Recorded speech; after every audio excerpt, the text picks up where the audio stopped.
St. Luke's Sports Rink in Whitehall, the site for the 5-star regional combine presented by St. Luke's Sports Medicine. This was originally set for J. Bernie Crump Stadium in Allentown, but because of Mother Nature, it has been moved indoors here to the St. Luke's Sports Rink. Al DeCarlo alongside Derek Moore, so glad you could join us here on this Saturday morning into the afternoon. They're expected to have this till about noon, maybe a little bit sooner than that. And Derek, you took part of this a couple of weeks ago with Dave Micah, and an opportunity for us to see some of the local flavors, some a lot of Lehigh Valley products from 2022 to 2026. Yeah, we did it last week. There were tons of talent. There's talent out here, right here, and there's even talent all over the place. Whitehall, backyard of Giants running back Saquon Bartley. Nazareth, just a few miles down. Jahan Dotson, first round. There's a ton of talent here, and these guys get to showcase their talent today. Well, they're getting warmed up, and I know Mike Caramelli's down there from St. Luke's, and they got them warmed up for about 15 minutes or so, and now they'll get ready to do their performances. What we've seen with this, and we'll talk to Ron Johnson from Rising Stars. We'll talk to Gary Cathell from the Big 33 throughout the afternoon. Kieran Lynch is here as well. She's down below. She'll do some interviews. One thing that we have noticed, and we continue to notice, is these guys are all getting ready.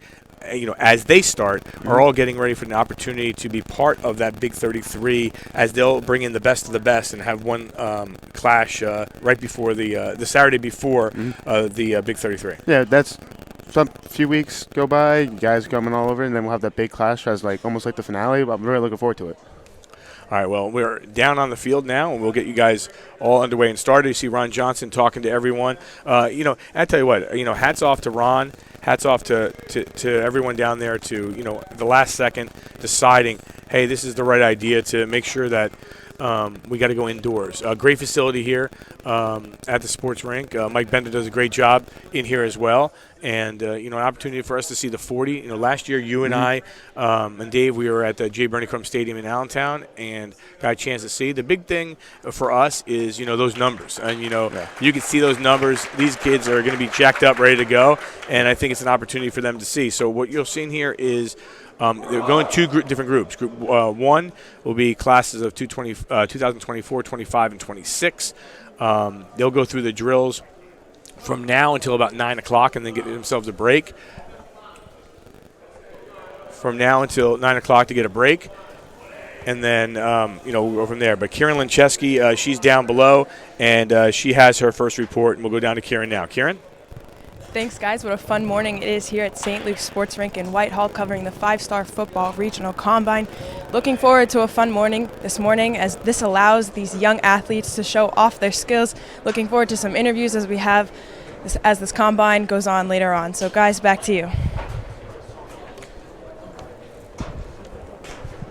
All right, Kieran, great job down on the field. We'll wait for her interviews throughout the morning into the afternoon. I say the afternoon. Sometimes these go a little later. Sometimes they don't. And like you mentioned it, this is the format that we expect. Again, here until about 9 o'clock, we'll have the first group. And then the second group will be unsigned 2022 and 2023. So rising seniors and seniors, they'll get their stretch in about 15 minutes or so.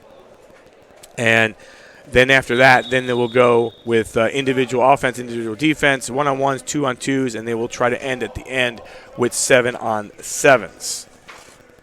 Yeah, Al, it would always beneficial for, especially this is something like this, it's beneficial to all athletes and football players, but especially the freshmen and sophomores. But they shouldn't really worry about their 40 time, as some of them this is their first combine. It's about getting that experience. That way they can further themselves into the next combine and 10 more, just get better at it.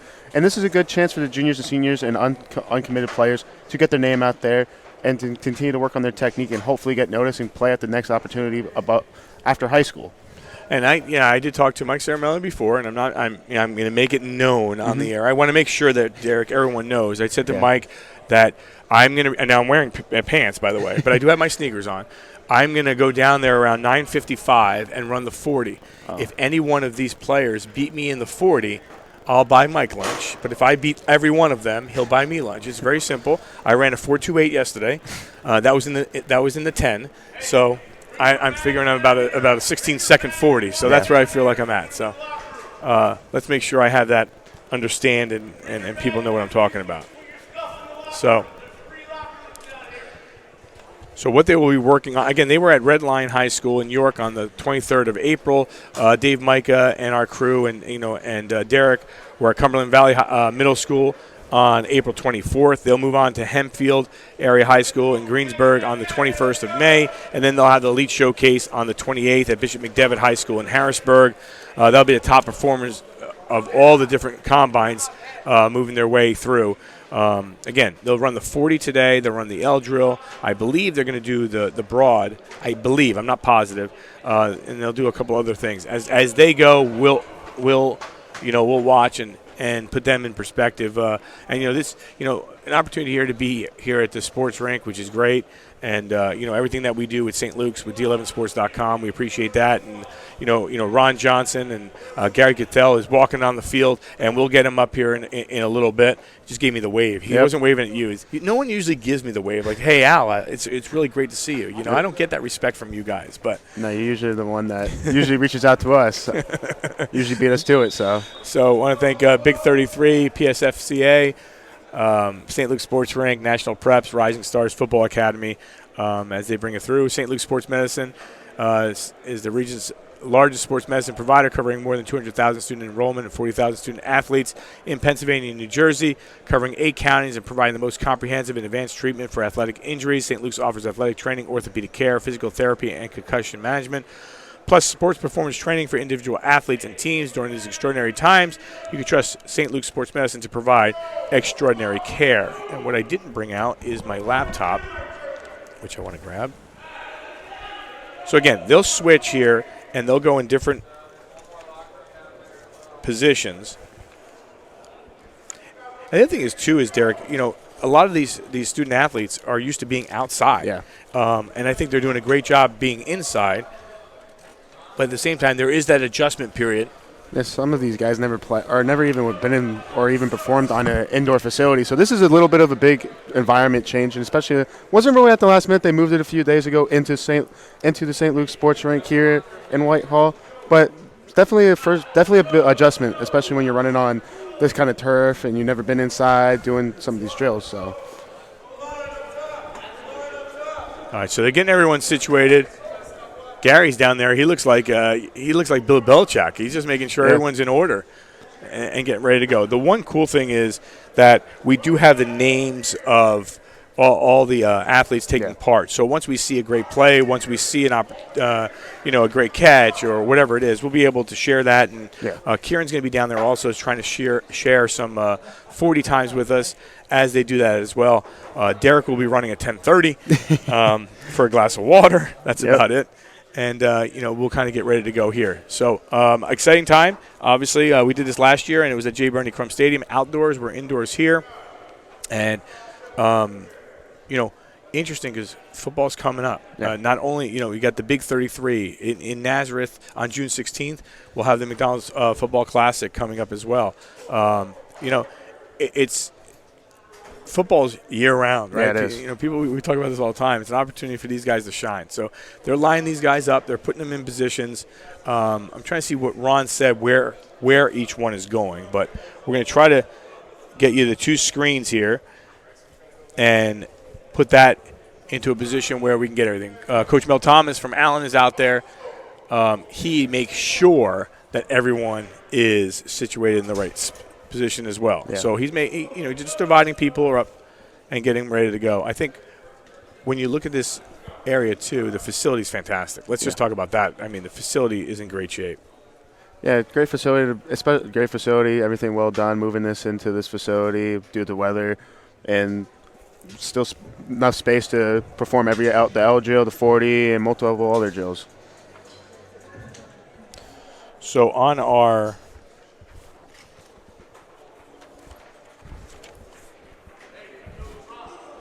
right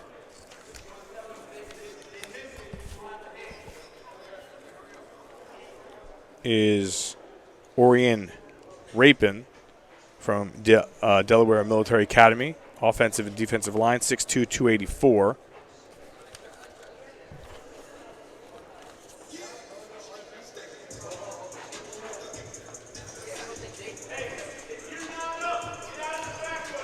Kieran Lynch is down there, and he's looking over at And I always, we didn't get a chance to memorize 100 names. Yeah, we didn't. Anthony Crisafulli from Notre Dame Green Pond, he's on that side as well.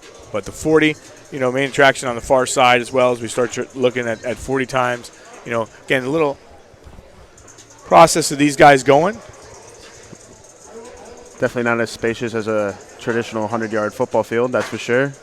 Have to make do with the space. But, at the same time, there's room. I mean, there's room for them to, clear it and end. And I think that's the biggest key for them to do that. Yeah, be able to run through, not have to slow up, get an accurate and good 40 time.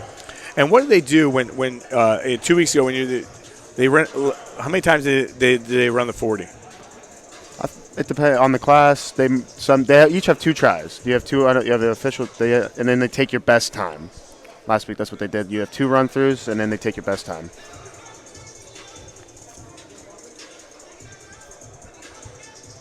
Glad you could join us here. And they have and we'll talk to Ron about this. The way the timing is set up. Not only do you have hand time, as Mike's down there, but they also have the laser and everything else. So they get a couple of different ones. Yeah. And as they come up, we'll kind of get a better idea of kind of who's going and.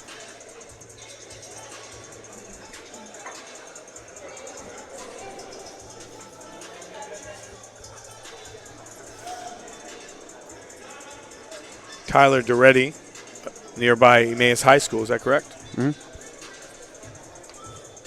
Wearing number 389.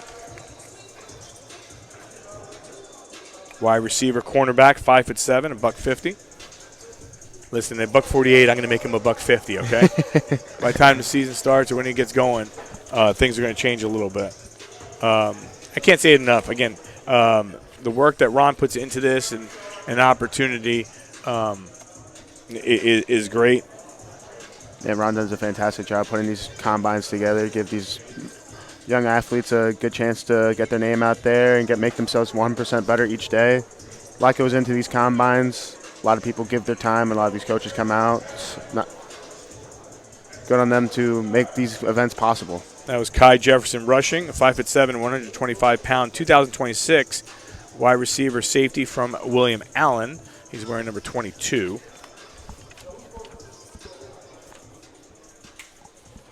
Again, we had the split screen so you can see everything taking part on the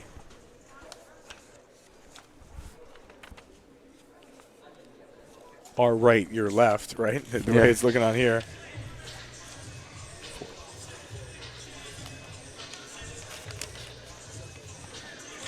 Well, I don't know what run that was on the far side, but that looked pretty quick to me. Yeah, it did. Braden Watt. From James Madison High School, wide receiver and safety.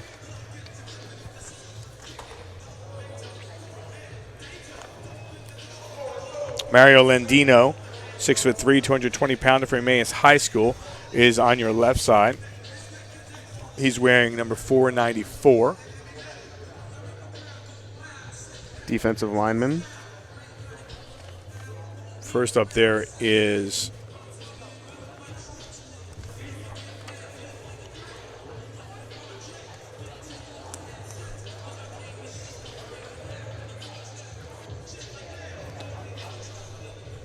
so they got drills going on to the left as well.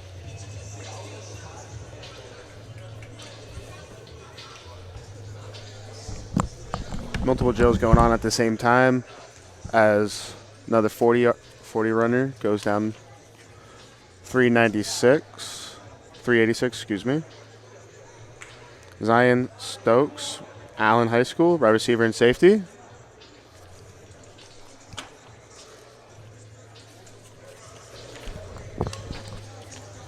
Number 70, finishing up the 40.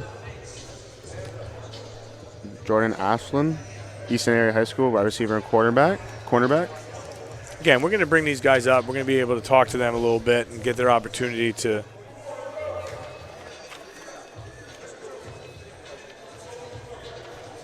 put them in position. And as we get different guys and different. The players, again, unless there's a break in between or in between sessions, you may be able to get someone, but sometimes you got to wait to the end to get a couple of these players. I think, an opportunity to bring up some other, guests is good to do it. But one thing, and the knowledge that they bring, again, this is kind of like the brainchild for Ron Johnson. He knows everything about it, and when you put something like this together, you're given the opportunity for these student athletes to perform, to show, like you said, some of these guys have never done the 40. They've not been in position for that 40. But at the same time, others are working on time. While some are just saying, this is the first time I'm doing it. I'm indoors. I'm on turf. They'll work it that way. But what we are seeing is, a nice look. And again, I get through it again, is they have enough room to make that turn after the 40. Now, the burst of energy I would have, the speed that I would have, I would probably go into the wall. Yeah, you probably hit the board. Yeah, but like you said it best. Ron does a fantastic job. He has this kind of experience, and he wants to open up that experience to younger athletes and current athletes to make sure they have that type of experience. That way, they're able to further their football career as long as possible, and get their name out there. And especially for the unsigned seniors, this could be one of their last opportunities to get noticed and hopefully play collegiate ball this upcoming fall. And with the younger guys, like you said, this is the first time. Some of them might even run the 40. So they're trying to get that experience, hopefully, and then come back next year and then says, all right, I got that experience. Now I want to improve my time. I want to improve my footing. I want to knock my time down by a few seconds or possibly. I think getting that exposure and watching these young guys, again, we are seeing the younger guys right now in the groups. And this right now, as we get started, is the 2026, 25, and 24s. So as we look on the far side and as they start running, you start watching that stuff, and then you start getting a little bit of times, and then in about 20 minutes or half an hour or so, then you start getting the rising seniors and the current seniors in 22. So I think you'll see a lot of speed. But what, I tell you what. You'd be surprised sometimes that these kids get developed, and you'll see a 9th grader or 10th grader kick out a really good time, and they'll surprise you. Yeah, they will surprise you. Some of these guys never have run the 40, but they have great time. Then they end up for the first time having a great time, and they're able to build upon that time and maybe improve their stride a little bit, maybe even improve their time again down the road. And getting that as you see with the L drill going down here, so this is the first time some of these guys might be doing the L drill, and some of these guys are just working on their footwork, make sure they have proper technique, get their stamina out there. That way they can improve it for the next time they weren't able to do this. Well, Kieran's down there. She's going to try to get us a couple times as well. Brandon Watt from James Madison, we saw him earlier, just ran a pretty good time coming across that lane in the 40. Again, we're looking by vision, not by actual time, but that looked pretty quick from up here. It was very quick, just by the eye. Eyes never lie, so just by the eye test, really. Well, my eyes do lie. Yeah, a little bit. I don't have pearl vision anymore, nor have I ever. No. Well, we often talk about the eye test in sports. What do your eyes say? And that was a pretty good unofficial time we saw earlier.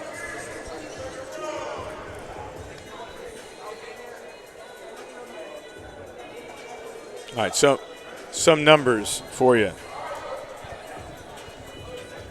A 5.19 for Aidan Hernandez from Deer High School. He's a class of 2024. A 5.15 from Gatan Guerrero.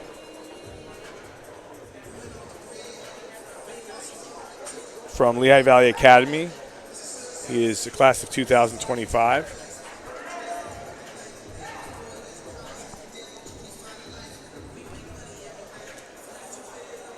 Then we have 2 runs by Jackson Matos Baez of William Allen High School, class of 2024, a 5.85, a 6.07.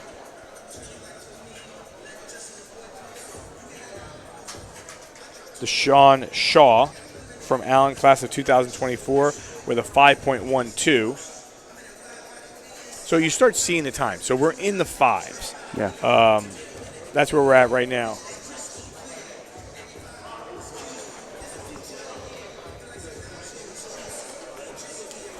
Trying to get you some more times here as well. Logan Brado from Easton High School. 5'10", 155. Wide receiver cornerback with a 5.50.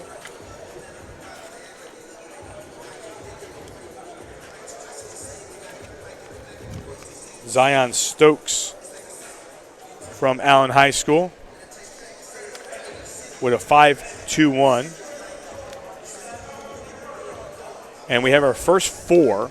Not four, sorry. Yeah. I can't say four because 4 would be record time, right? Yeah. A 4.73. So a 4.73 by Andrew Olish, a 6'1", 175-pounder from Southern Lehigh, class of 2025, wide receiver and safety, bringing that one at 4.73. Wow. So we'll take that.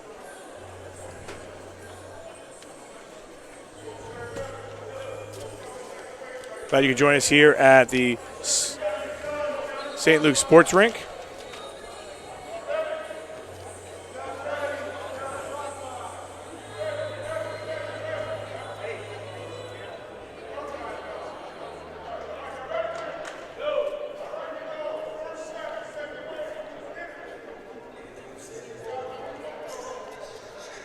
What's your favorite drill to watch on these type of combines, Al? You know, you had the NFL combine back in March. What's your favorite type of drill to watch here? You know, I have to. I like the 40 because I just like I like watching the speed. I like watching the speed, and I like watching the kids develop. And I you know, sometimes I'm looking at now. I was just going to say, sometimes you get that smile, sometimes you don't. You get the frustration, but they know they're going to go again. They know they're ready to, you know, kind of get situated at the same time. So, you know, that's one thing I do prefer. What about you?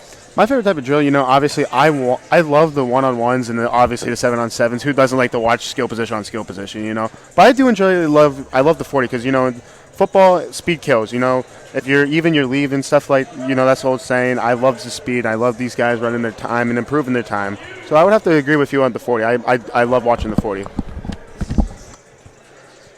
As we're watching multiple drill action still, as two other 40-yard guys are going. Number 3 looks like 387.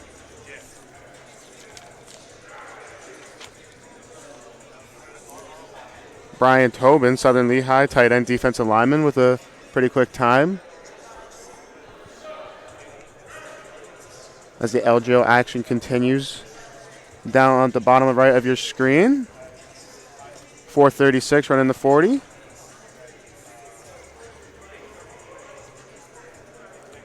Sean Makauswiz, Central Bucks defense, tight end, linebacker.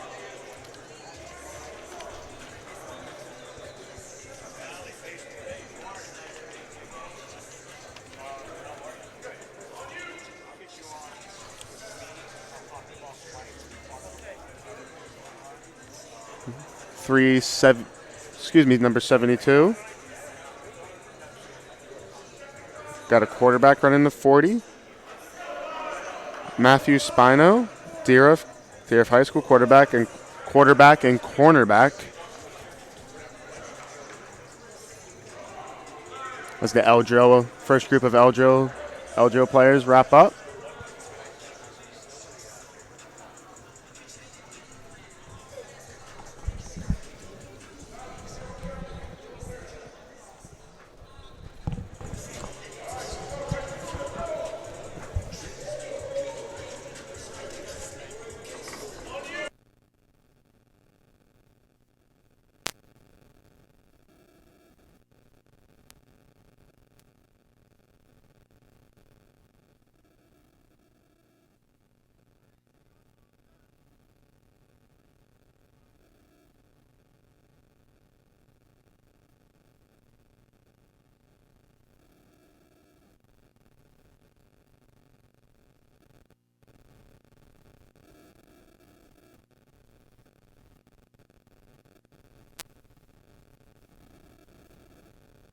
All right, back here with Gary Cattell, Big 33 Executive Director. And, Gary, obviously it's better to be inside than outside because you didn't want to be outside on a day like this. Opportunity to get these guys inside with these combines. I know, yourself and Ron Johnson do a great job with these events. This one being supposed to be at, William Mountain High School, but obviously because of the facilities or the wetness outside and the Mother Nature, they decided that they're going to go, inside here at the St. Luke Sports Rink. Well, one of the things that's very important is the environment that they take the test in. You don't really want it to be cold. You don't want it to be wet. You always want to try to have a good turf.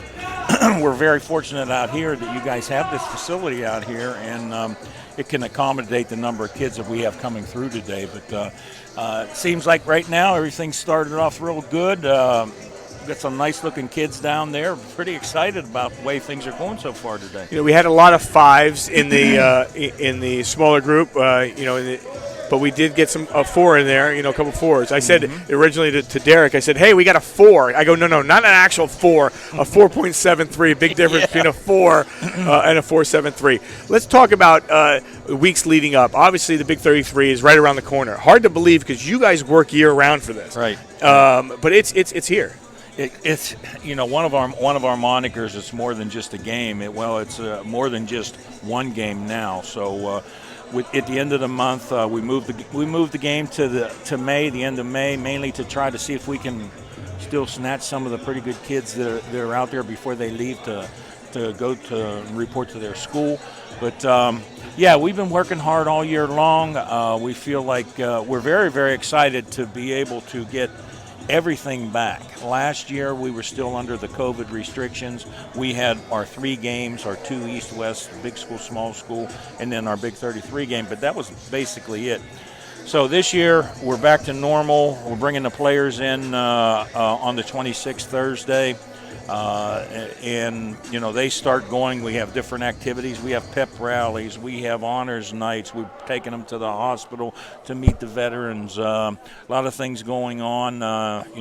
During game day, we have a fan experience. We have a free youth league clinic. We have a military CrossFit competition early in the morning. So we're hoping to get all the rain out of the way here now so that it's nice at the end of the month. So it's, at the same time, it's more than, for these athletes, it's more than just a football game. Correct. It's an event. Yeah. When they graduate, when they leave, they don't realize what they just went through. They'll get into college, and all of a sudden they're out of college, and they're played, and they're like, I played that Big 33. Come on, I was in that thing. And, so many of these Big 33 players have made their way to such a big place in the NFL and really made an impact as well. Well, this is the 65th game, and if you're not familiar with the Big 33, there's never been a Super Bowl without a Big 33 player. That's when you think about that. It truly is, and this past year, as we got into the semifinals of the NFL, where we had the 4 teams, we knew that we were going to have a representative because we had three of the teams represented by a Big 33 player, and just so happens that Tyler Boyd, who probably had one of the biggest Big 33 games individually, was our representative this year. When you started this, and when you've been part of the Big 33, and you watch where everything has been going, and then you start seeing these players in the NFL, and you're sitting on the couch. Maybe you have the recliner, I don't know, but you're sitting on the couch and you're watching this, and you think back, you're like, wow, this is unbelievable. Well, you know what? It's sometimes surprising. It's the player that comes in. Obviously, these kids that we get are the best of their individual programs. But, when they come in and they're around the other 37 players that they are, they turn out to be one of the guys, and they're all real good. And then as the week goes on, you kind of see a little bit more from a certain individual. And then, it's very, very unexpected with the end product, because some of the kids you didn't think were going to go to the NFL are kids that ended up going.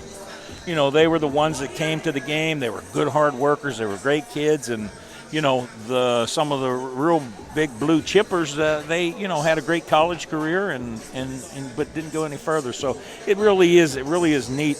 It really is neat to see the talent. And really to be associated and see these kids play.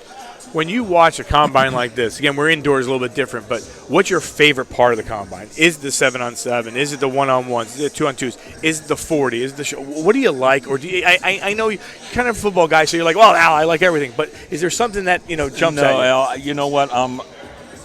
I gravitate toward the big kids. I really love watching the linemen do the combine stuff. You can really tell what kind of athlete that they are. You got your big 270 to 290 pound kids running the 40, which they're not going to run that in the game, but you love seeing it. That's where I gravitate toward, and really I like to watch the kids here as we get together and do the individual drills. And it's funny, again, you're talking about a couple of hour session. What's amazing is if you're down there on the field, you kind of got kids that are, my guess is that they don't know each other. They're kind of slapping each other on the back and saying, good job. So I think, and not to interrupt you, I think that is the biggest part. What we do at D11 Sports, too, for us with our students, we realize that some of our students have never met each other. Right. And then they're working a game together, and then the next game, I'll text them and say, hey, I have another game for you guys, and sometimes it's the same group, and now all of a sudden, oh, me and my colleague, me and my friend, I'm like, wait a minute, you guys don't know each other, you're in rival schools, and now you're friends. But it's great to see it. Obviously we talk about football. When it comes to team sport, I mean, what is there anything better when it comes to that? And it shows. Listen, you're battling, you're fighting, you're pushing, but at the same time, you know what? You want the other player to do the best, and when you do this, afterwards they get their break. It's all no smiles, and then all of a sudden they get their break and they realize what just happened. It's all business, and again, what the way we have it set up, we tried to clump the kids together age-wise and grade-wise, and that way they don't feel intimidated if they're not real good. I know that when Ron and I discussed all this, a couple years back when we talked about putting this all together, we want kids to be able to see if they come to their first combine when they're in 8th or 9th grade.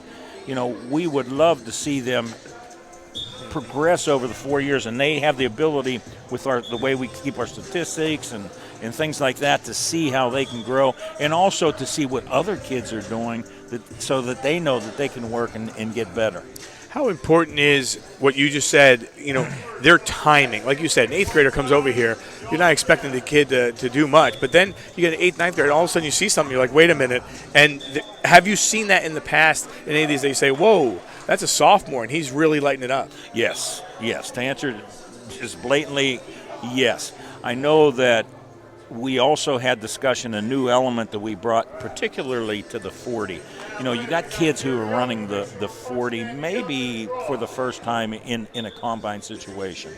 When they see their times on the electronic clock, they get disappointed. So knowing that most all the other combines out there do hand timing, we added a hand timing element to it. So now it gives kids the opportunity to see what they're doing in both respects. Hey, I heard a couple kids run past me say, I ran a 4.7, but I guarantee you they didn't run a 4.7 on the electronic. But again, it gives them goals to reach for.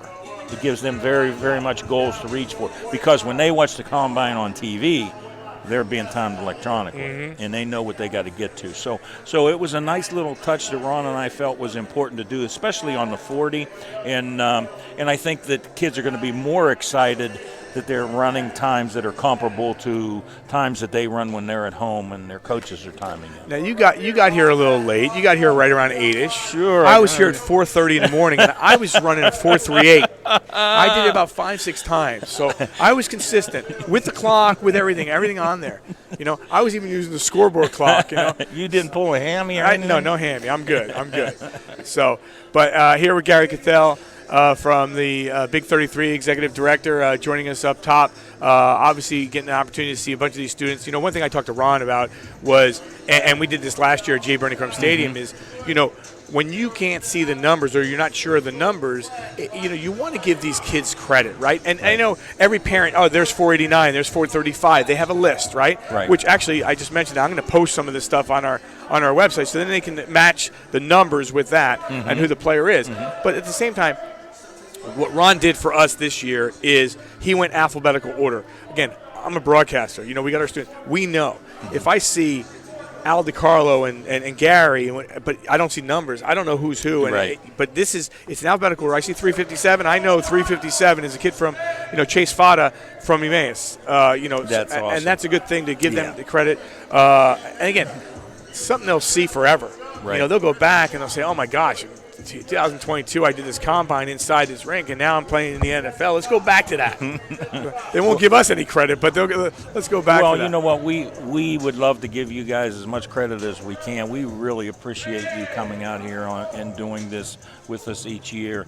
We're still growing through this with this just being our second year with the combines, and again, this is an important part of high school football, and one of the things reasons why one of the other hats that I wear, I'm the executive director of the Pennsylvania Scholastic Football Coaches Association, and one of the things is we really would like to keep the combines and anything that's related to our players within the coaching, the head coach of that particular kid's team.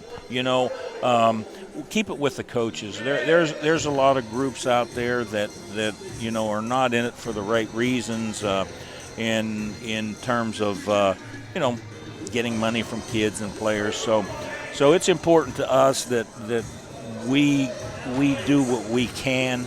Our mission statement is to promote our kids the best we can, and also to educate our kids, and that's what we feel we get both elements out of doing these combines. Yeah, and that's awesome. We it's everywhere when we talk about that. Some people are trying to grab this from that and make a profit of what they're doing. And when you get a product and when you get people that truly care, like you and Ron and and Mike Saramel, Right. It's those people that all they care about is for these athletes and those athletes to get better each and every second of the day. Exactly. And the exposure they get, whether it's on a live stream, Exactly. whether it's at the Big 33, whether it's at the East West, whatever. I mean, again, I get back to the weekend over Memorial Day weekend.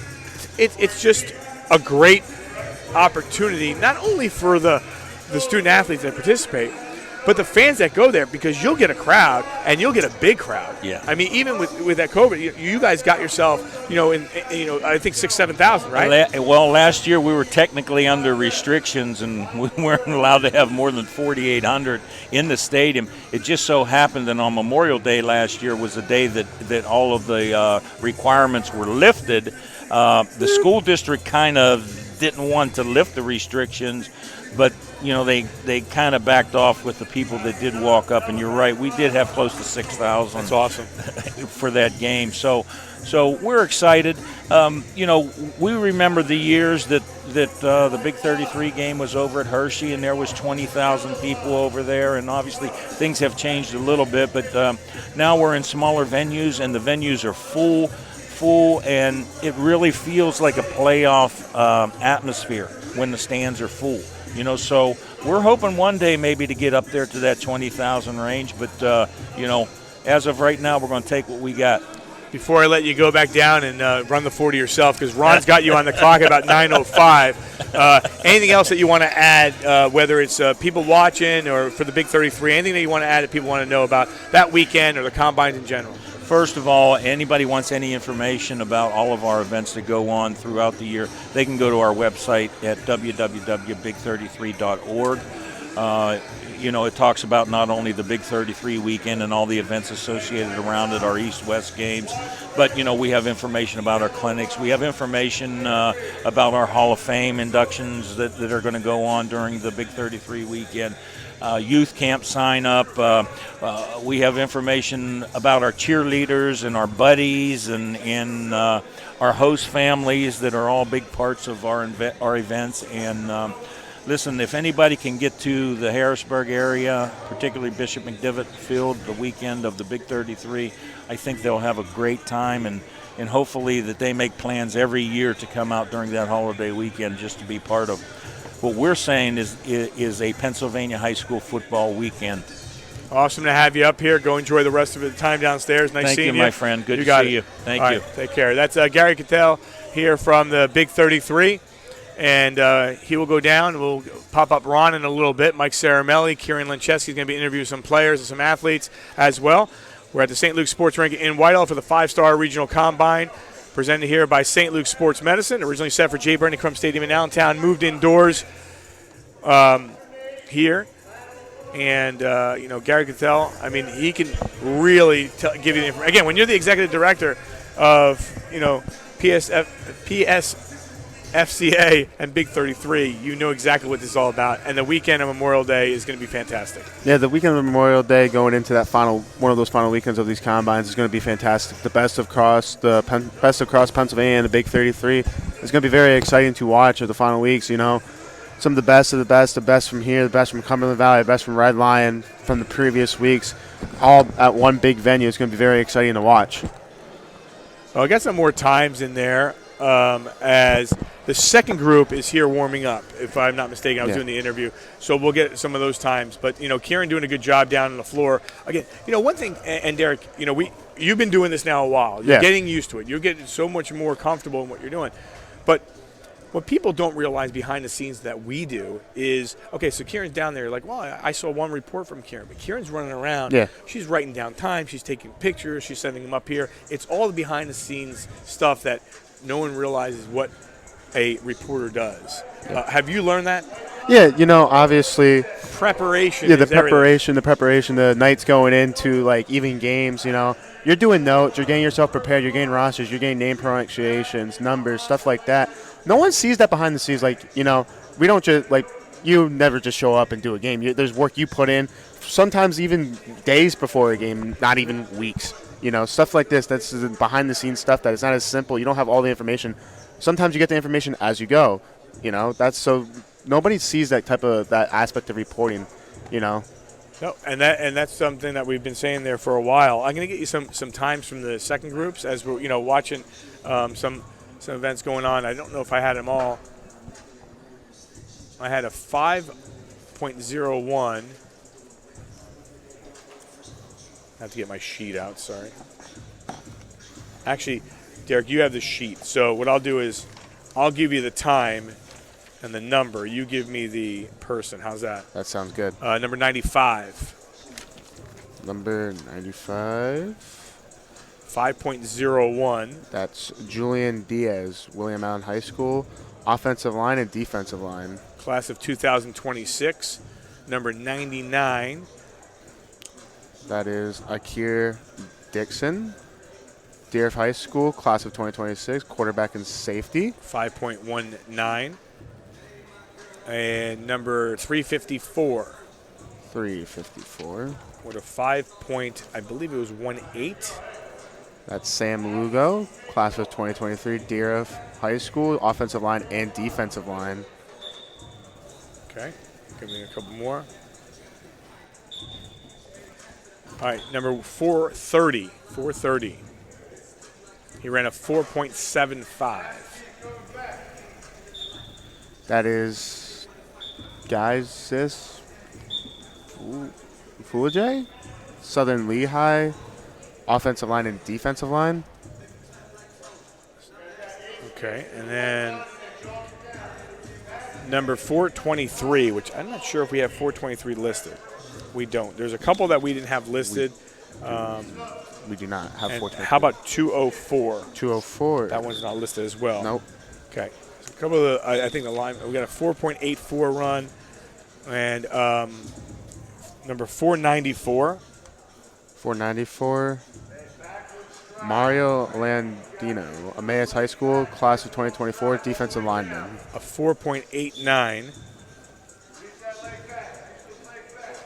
So we start getting some runs. Again, these guys are warming up here. If you're just joining us here on D11sports.com, we want to thank St. Luke Sports Medicine, John Hoth, Greg Lay, Ken Sidlow, Mike Ceramelli's in the house as well. St. Luke's is the region's largest sports medicine provider, covering more than 200,000 student enrollment and 40,000 student athletes in Pennsylvania and New Jersey, covering 8 counties and providing the most comprehensive and advanced treatment for athletic injuries. St. Luke's offers athletic training, orthopedic care, physical therapy, and concussion management, plus sports performance training for individual athletes and teams during these extraordinary times.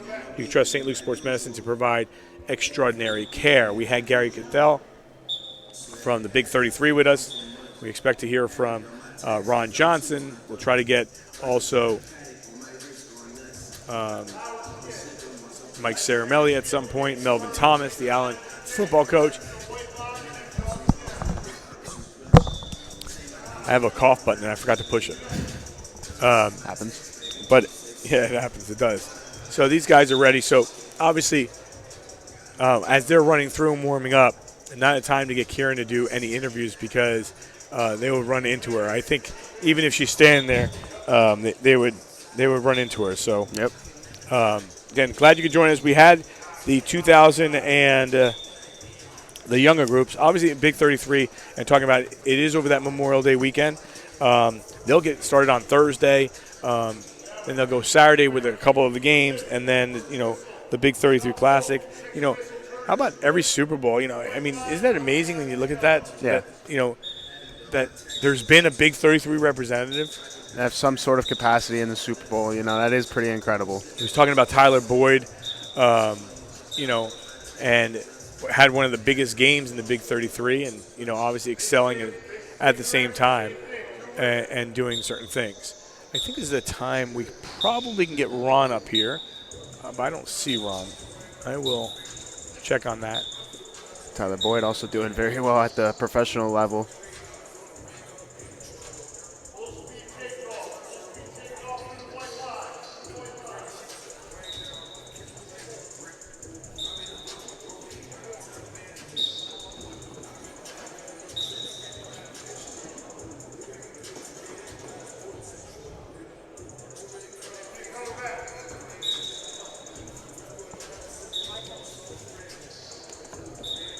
So we talked about Ron and what he's been doing, but I said, "Hey, what time are you getting up here?" And he said, "I'll be up there by 6." Now the question is, did he have a hotel here last night and just got in the car and he's like, "All right, up here by 6," or did he, drive 2 hours to get here because he's an early bird? That's a good question. I would love to know what he did. Last week he was at Cumberland Valley way before us, obviously. So it could be interesting to find out. It should be interesting to find out, and we should ask him what he did. I mean, did he get here? Did he stay overnight? I'm sure it's been a long morning for him. So the combines that they had here at Red Lion High School, they had that one on April 23rd. At Cumberland Valley Middle School, which you can go to our YouTube channel, we had that one on. That was on April 24th. Allen here today, still calling the Allen Combine, but they moved it indoors here at the St. Luke Sports Rink. They will be at Hempfield Area High School in Greensburg on the 21st, and everything will correlate. The best of the best. They'll choose. I don't know how many they're going to choose, but they'll go to the Elite Showcase at Bishop McDevitt High School as part of the Big 33 football game weekend. And, talking to Gary, the same thing, and what he mentioned was, and I said, Big 33 is more than a football game. Yeah. Okay, it is way more than a football game. It is an event that, people watch, people see, people, go about doing their thing, and they'll look back on this, down the road and be a big part of it. Yeah, and, there's been a Big 33 representative in every Super Bowl, and that's pretty incredible just to think about, That's mind-boggling. Yeah, every single year.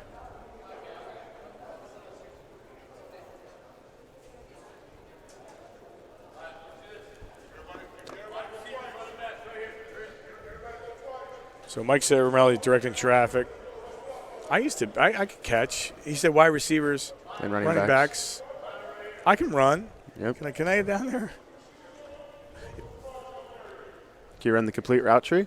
I can't do anything. I mean, I get off that line, I probably trip on the white. So, all right, let's get straight. Okay? That's how I roll. So again, have the younger guys on there. So the plan the rest of the day, okay, it's about 9 o'clock or so. So they'll start. Now, again, we look at the behind schedule kind of thing. Yeah. Again, we say till 12. We think it's going to be that range. It could be 12:30. It could be 11:45 in that range. But they'll do the combine testing group 2, and then we'll start getting in about 20 minutes or so.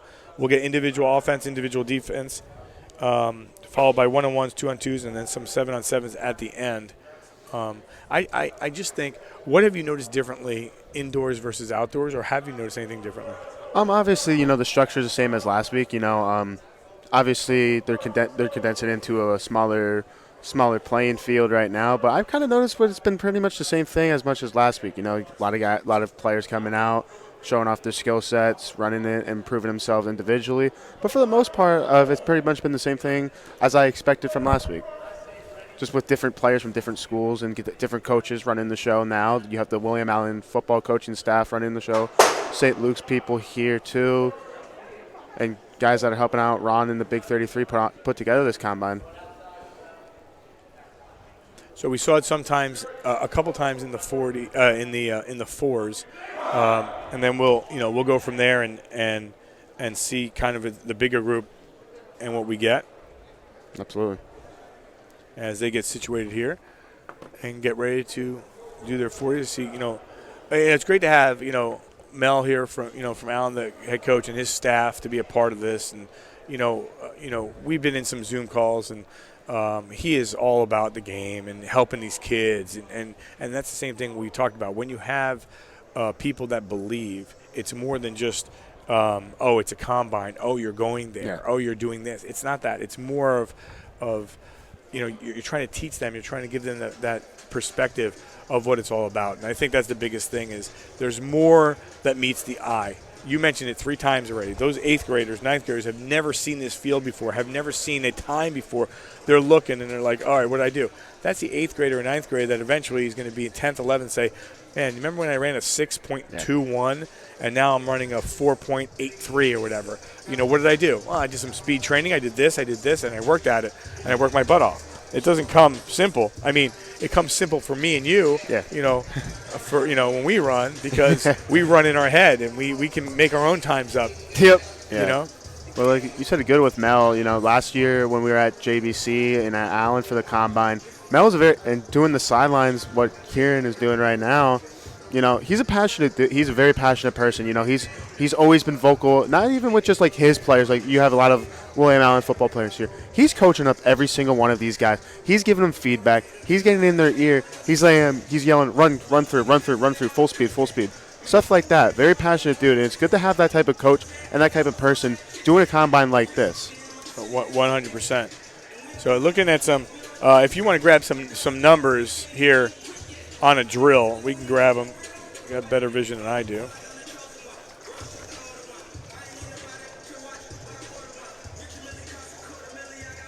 I think we can get, while you're looking at a number, I'm going to get.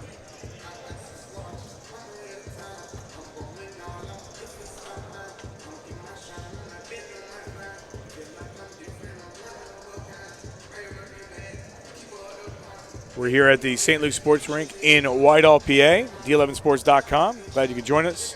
I want to thank Sports Fan Base Network having us up live. We'll have the replay obviously up on our YouTube channel.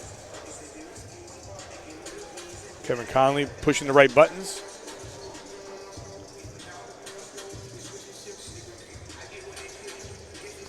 And we're opportunity to see the younger groups before and now up that we'll see here for the next 20 minutes or so is going to be the older groups. Again, this is rising seniors and current seniors that they'll make their way on.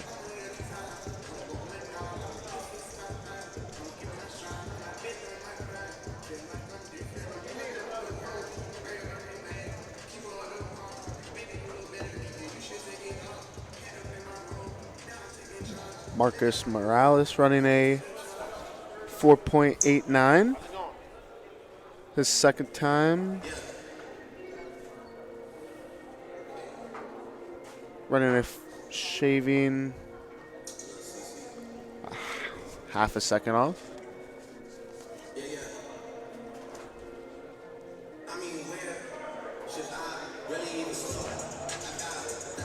Andy Alavo, Deerfield High School fullback and linebacker, running a 5.35. All right, so second drills are getting ready to get underway, or they're underway.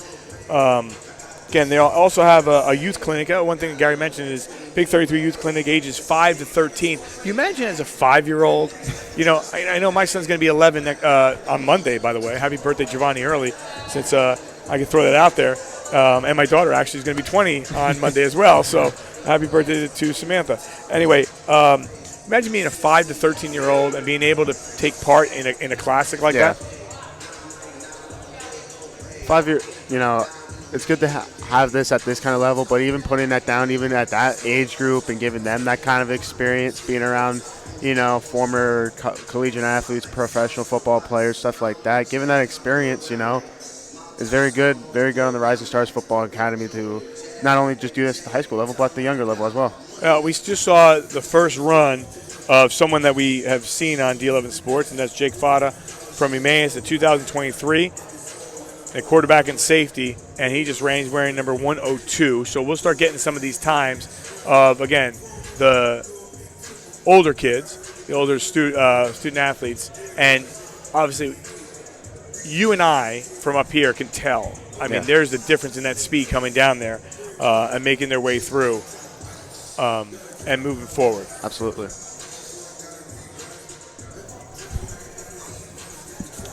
We saw Jake Harrison from Parkland, 2023 grad. Oh, and we had a spill on the far side. Still ran completely through. Sometimes when you're going too fast.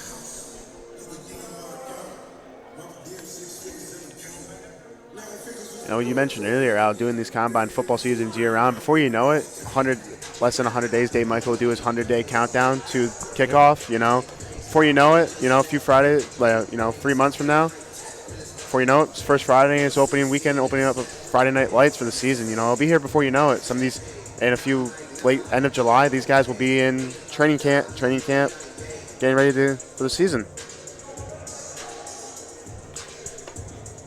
All right, so we'll get there more times as Kieran gets them.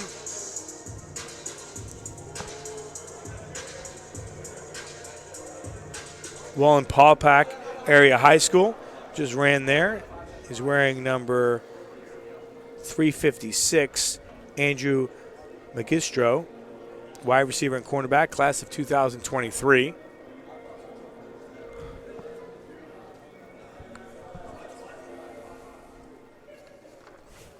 And the cool thing with is it's not just, they're running the 40. Yeah. There's a lot more to it. They got the drills going. They got the blood flowing. Yeah. They got the legs moving. They got the heart racing. And then they'll do some individual drills. And, Gary mentioned, the offensive linemen. Listen, I've always said this. Offensive linemen don't get the credit they're supposed to get, right? No, they never do. They never do. And they're the only ones that gives a team a championship, okay? Yeah. Without offensive line, you have nothing. You have zero, okay? You really do. You have zero. The quarterback can't throw. The running back can't run.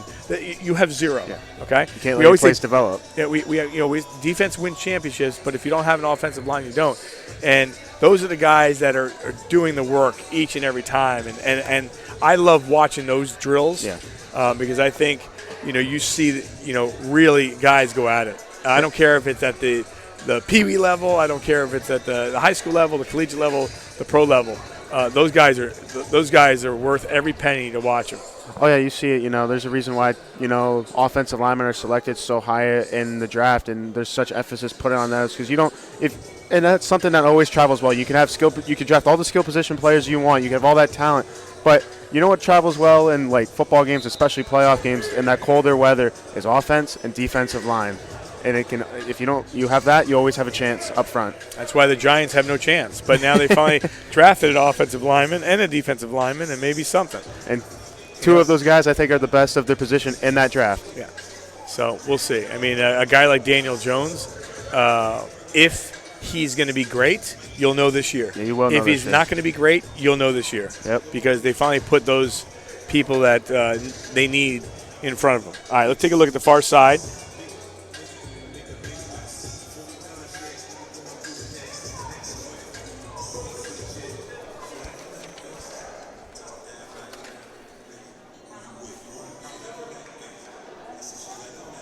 That was Andrew Magistro again from Wallenpaupack, his second run. So we definitely, I mean, from our perspective, we definitely have runs in the 4s. Yeah. Where in that 4, we'll try to find out and figure out what the best is. And as Kieran I see is talking to Coach Thomas, and she is reaming him. She's yelling at him. He's a small guy. She's taking care of business. She's saying, "Listen, I need you over here for an interview," and he's like, "You don't have to yell. I'll be there." No, Coach Thomas is so patient, and he is just in a great position for them to be put. Yeah, Mel Thomas does a great job, especially coaching those guys up on the offensive line. He did that a lot last year. He worked with some guys one-on-one, working on those defense and offensive lineman drills last year.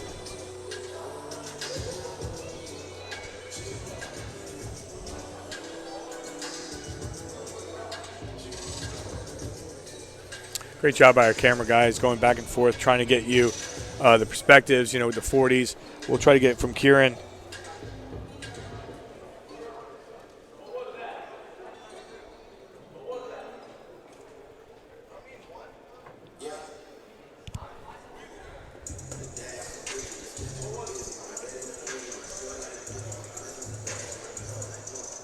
I look around here and kind of see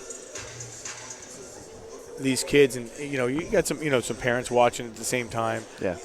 But I don't think these kids realize, a number of these kids, the younger ones especially, that were on. I don't think they realize the atmosphere that they're in and kind of what they're learning from this. And obviously there's a cost and all that stuff, but sometimes it's more. It's being around, and Gary mentioned this is. You're seeing kids that don't know each other. And I mentioned D11 about this. You don't know another reporter. By the end of the game, you guys are like friends. Yeah. Same here is you see Emmaus, you see Allen, you see Deerup, you see Southern Lehigh, you see Easton, and they're patting each other on the back because this is where the competition. We always say it. We have some great local colleges, nearby, with football, Lehigh, Lafayette, Muhlenberg, Moravian.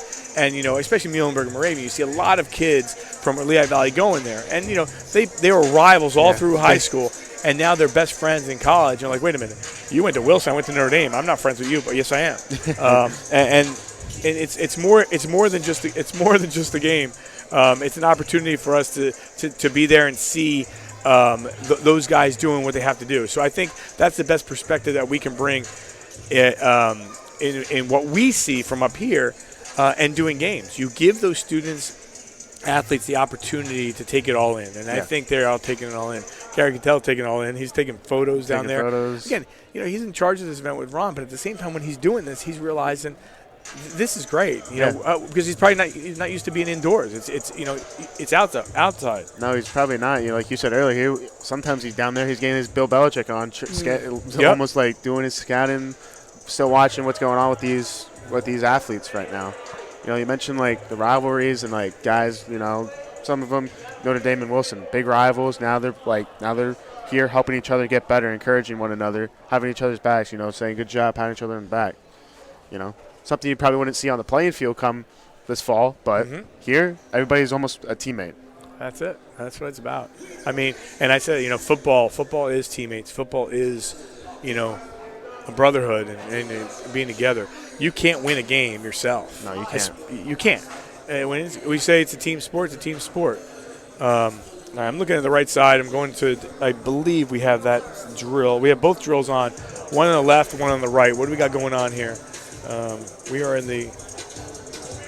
probably have, I'm going to guess, about 10 more minutes of the drills. I know Kieran's going to be working on some times if she can get them. All right, so 4:17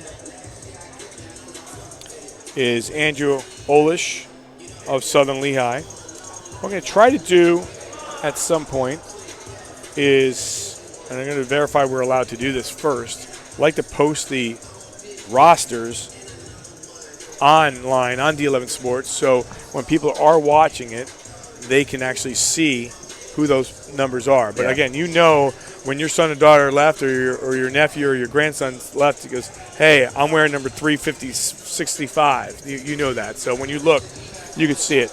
And, the camera gives a good angle and a good view of that. Obviously, so far we're about an hour in. What has stood out to you today, Al, with these players, besides really the 40-yard dash time? Well, no, I think just watching them and doing their thing and put it there's very minimal smiles because they're all business, right? When they get when you hear that little whistle or whatever they're going to blow and they say, hey, take a 2-minute break, that's when you're going to see the guys come together. So you ask me that question in about 15 minutes, I'll know. It's that smirk that they realize, wow, this is great. Yeah. I just enjoy it. I mean, everything about it. Every one of these student athletes, I don't care if you're in 8th grade or you're a senior and you're graduating, every one of these athletes are either learning that football is not, hey, I'm just going to go there and I'm good. And I've always said this in my whole life in anything that you do. There is always someone better than you. Absolutely. You're never the best of the best. It doesn't matter. And if you go through life knowing that there's always someone better than you, because some people can't do that. They don't realize that. You develop talent as you go, and you should never worry about that talent taking over for you because you're developing that person. And if you don't have the hard work, I say this to my kids all the time, if you go to practice, you go to practice. But when you're not at practice, what are you doing? Those are the kids, boy or girl, that are going to excel above anybody else because they realize, oh, I have 15 minutes. Let me run up and down the driveway. Let me dribble the basketball. Let me run some routes. Little things. Yeah. But those little things is footwork, and I think when I look at it, when I see it, I think those are the ones that are all about a team and all about sports. You said it best, what are you doing? Like, when you're at practice, you have to be, obviously, you have to be at practice, But what are you doing, like you said, when you have 15 minutes right there? Are you watching the film? Are you in the weight room? Are you dribbling a basketball? Are you running the route tree? Are you looking at your playbook? Stuff like that. You said it best. You always have to put in that effort to get 1% better each day because, you said it best. There's always going to be someone better than you at your position.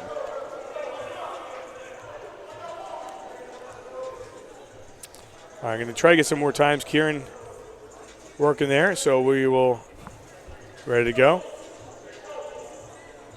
Number 12, a 5.06 best time, class of 2025. DeJuan Harvey Jr., Rockridge High School, running back and cornerback. We got a 5.00 from number 22. That is Kai Jefferson rushing. William Allen, class of 2026, wide receiver and safety.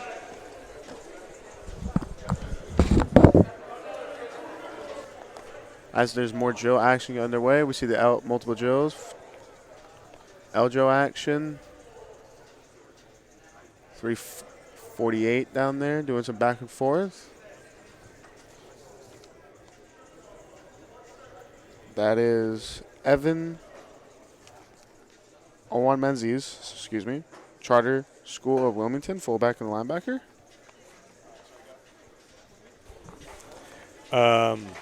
Number 43. 43. That's Brennan Watt, James Madison High School, wide receiver and safety. Okay, and that's the one I mentioned earlier. We talked about it, a 4.72 and a 4.80. A couple other numbers here. I'm going to go down. Number 107. Class of 2023. Anthony Pez, Notre Dame, quarterback and safety. 4.97, 4.94. Number 335. Nathan Schultz, 2024, Allentown Central Catholic, running back and safety. His two runs, 4.82, 4.85. Number 353, class of 2024. William Cunson, class of 2024, Southern Lehigh, tight end and defensive line. 4.84, 4.92. And I believe this is the best time, and we saw it before, is number 356 as they're going into round 2 here.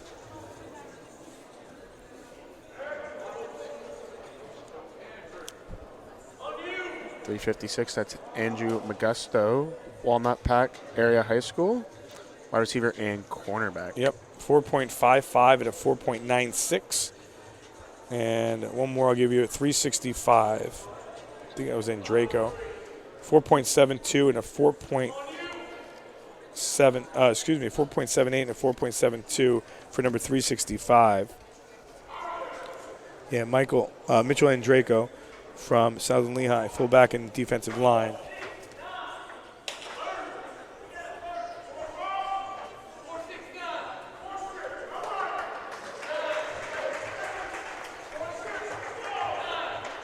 I heard a 4.6 down there.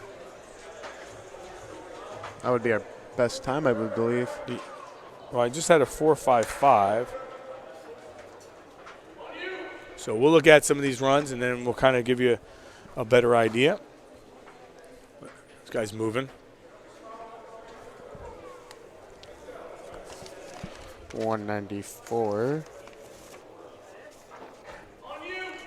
Jackson Lake, Emmaus High School, wide receiver and linebacker.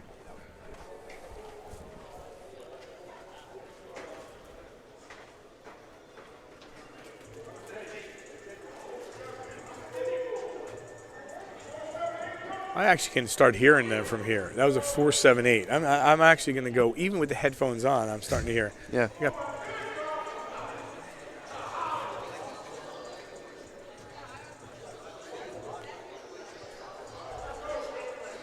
.04.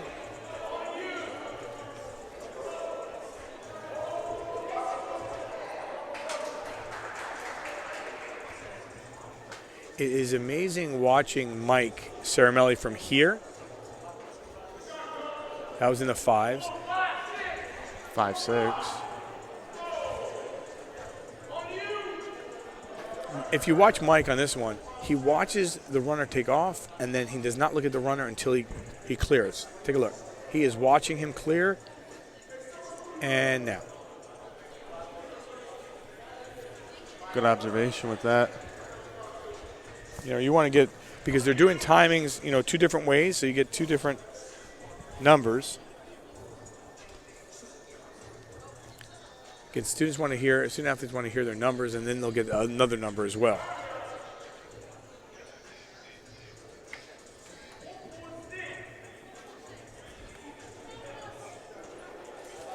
I believe I just heard 4.46. I don't know about that. That's Julian Fears, Easton Area High School, wide receiver and safety. Again, the times from one side to the other will be two different ones, with the timing and the handheld.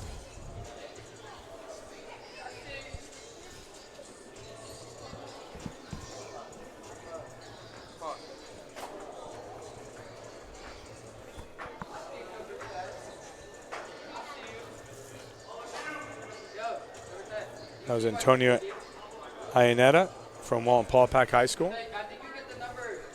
You know, Derek, you asked me the question, what am I enjoying the most? What are you enjoying the most? What I'm enjoying the most is, right now, guys just making themselves better. That's always fun to watch, guys getting this experience, hands-on experience, 40 times. 40 times are probably my favorite, when I watch the NFL Combine, obviously, especially with, like, the receivers and offensive linemen. Those are probably my two favorite positions in football, wide receivers and offensive linemen. Watching those guys have that show off the burners, that's probably my favorite. So probably I'm enjoying the 40 times the most. And once we get into the one-on-ones and the two-on-twos, that'd probably be my favorite part of the Combine. So word from down below.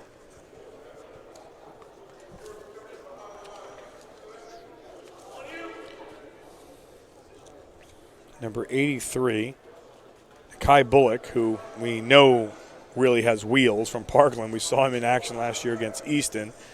A 5'9", 160-pounder, class of 2023, wide receiver and cornerback, ran a 4.6. Excited to watch him this upcoming season.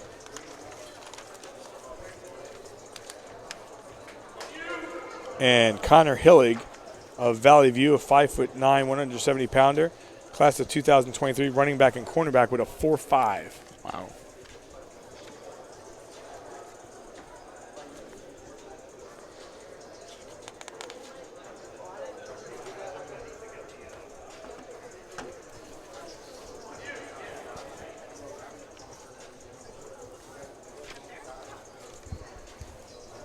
So we're about an hour and 15 minutes in.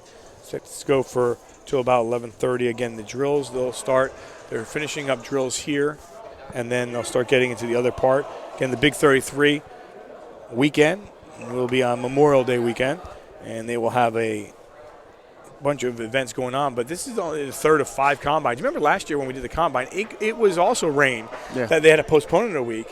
And right after we postponed it, it got cloudy, and we're like, oh no, what's going to happen? But the following week ended up being really good too, and gave these students, the student athletes that took part, the opportunity to be there. So I think watching this one here, we will be able to see 2 more, actually 1 more, the one at Hempfield on the 21st, and then the Elite Showcase will take place on May 28th at Bishop McDevitt High School in Harrisburg. So you've been, seeing the 40-yard dash, the L drill. We're hoping to see a little 7-on-7 a little bit later on, some one-on-ones. But again, we're going to go with the individual offense, individual defense, coming up in probably about 10 minutes or so. And I believe this is the last run of the 40.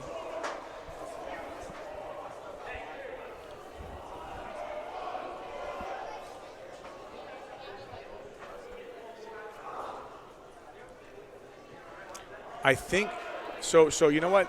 I was going to say we have 1 more run coming because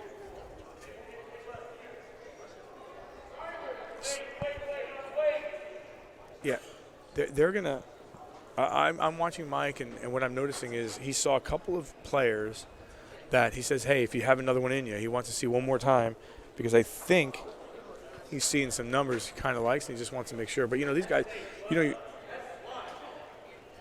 running, you're tired. Yeah. So take a little breather and do it again. Trying to get the best time possible for them. Well, let's see. Did you see what I just saw? Yeah. Okay, so there's excitement for a couple of players. When you get recognized and you're 100 student athletes out here, and you get recognized. Jaden Fields, who just ran. Wilson Area High School, wide receiver and cornerback. Now they have a couple of fast players there anyway, considering the 4x1 or the sixth best in the state last year. When we were there opening weekend last year with Wilson and Penargil, and some of those guys, especially the safeties and corners, just had some speed that gave Penargil a handful. So here he goes, and we're getting a couple more. So we'll get 1 more round of runs.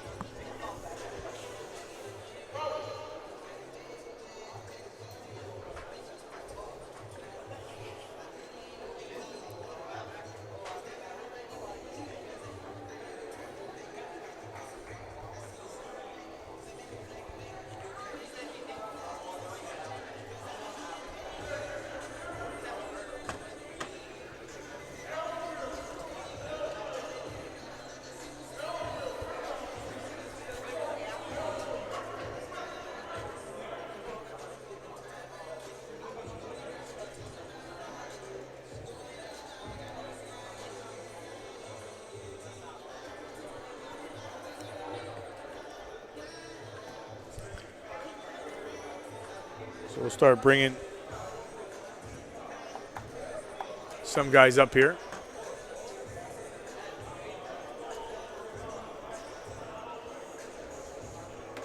And we'll get them situated. Again, I see it's interesting when, for you and I and broadcasting, you want to try to get everybody on. Kieran's running around doing her thing, but you realize that, and I brought mine, you didn't bring yours. My clipboard has been through a lot here. I mean, look, I even got paper clips on this clipboard, all right? So this thing is not messing around. There's a lot of stuff here. That's an old. You see this stuff. This is real. This is for every mark that's there that was like a strike or a home run. And, there's a lot of stuff on there, Yep. Touchdown passes thrown, strikeouts. You got all that stuff. Just don't mess around here. Nope. Even hearing last week when we did interviews, hearing Ron's story and like how he was able to even play at the NFL level, something that some guys never get to do. Hearing that and just hearing that story and his remarkable turnaround from being and then going into Shippensburg, being undrafted, making that 53, being on the Eagles practice squad, then being promoted to a 53-man roster, being active for 2 games. It's pretty remarkable. Yeah, no, that's 100%. Again, you see undrafted players still making their mark, still doing their thing. Yeah, there's undrafted players. Those are those hidden gems. It's just because you didn't hear your name called in the NFL draft doesn't mean you can't make a difference. You see just a notable player at the top of my head that went undrafted and now is one of the premier receivers in the NFL is Adam Thielen. He went undrafted. Now look at him, got paid. He's not bad. Yeah, he's not bad at all. He's not bad.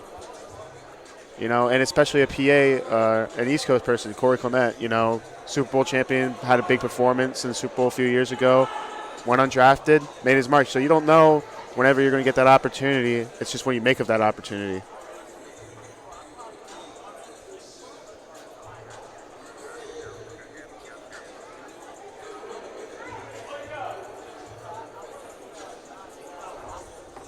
Some of the offensive linemen running the 40 now.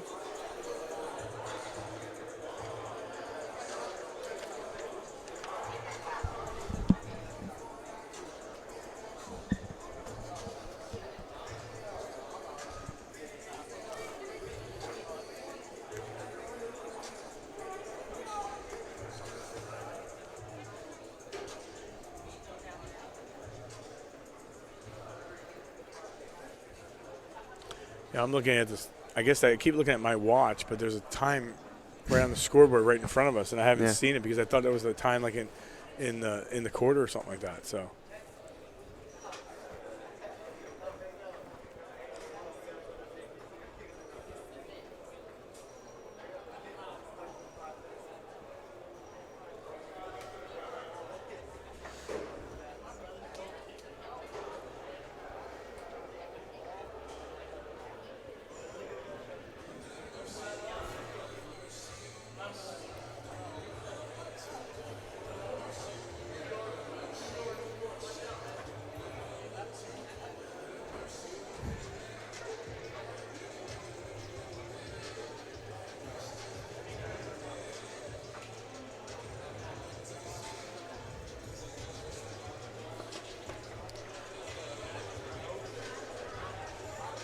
Again, we were with the older, rising seniors and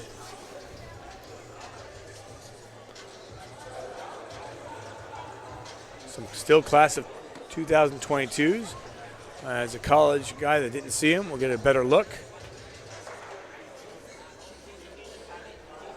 Cool thing about this is when they're doing the 40s is you can go 2 at once.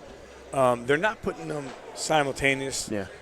Which sometimes you don't want to do, but they are cutting them within, a second later or whatever it is. Yeah.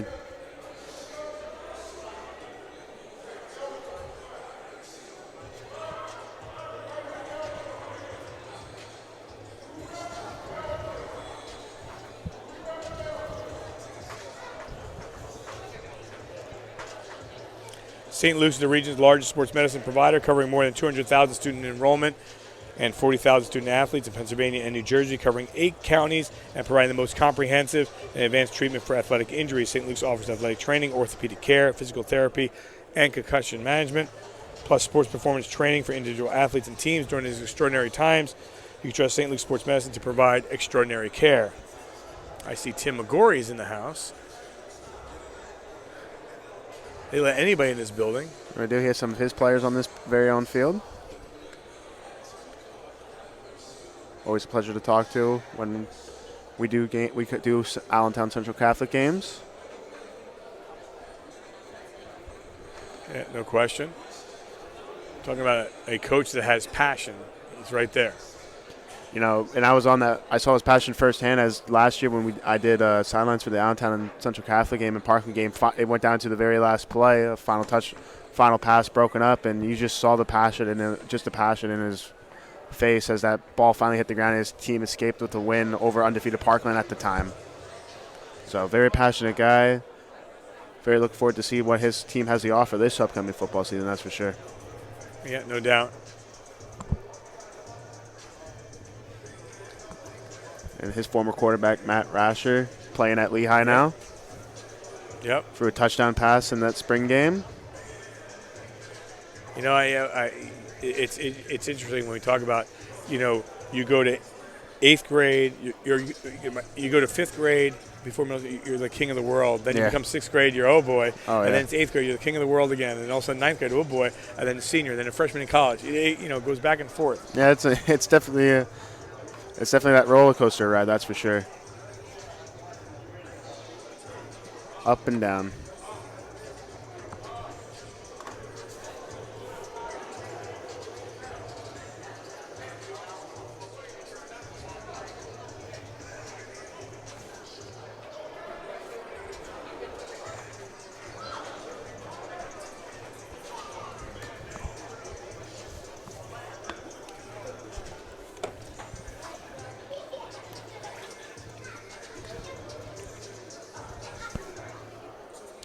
Again, in 2 weeks at Hempfield Area High School in Greensburg. And then the Elite Showcase, they'll take the best of all 4, and they'll bring them up here. It'll be on the 28th down at Bishop McDevitt High School. And as far as this combine is concerned, they'll start doing now individual offense, individual defense, then one-on-ones, 2-on-2s, and then in the 7th.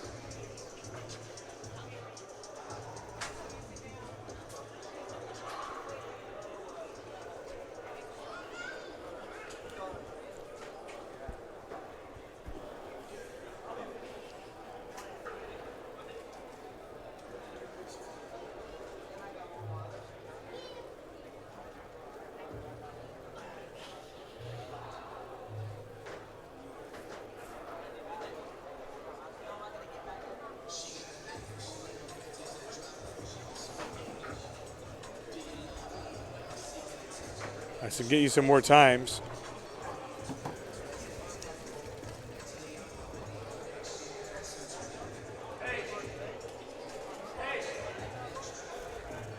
All right, so we got some more times. I'm going to just try to see. You mentioned, so we had it was a 4.62 was run by number 10 when he went to do it again. Jaden Fields out of Wilson Area High School, wide receiver and cornerback.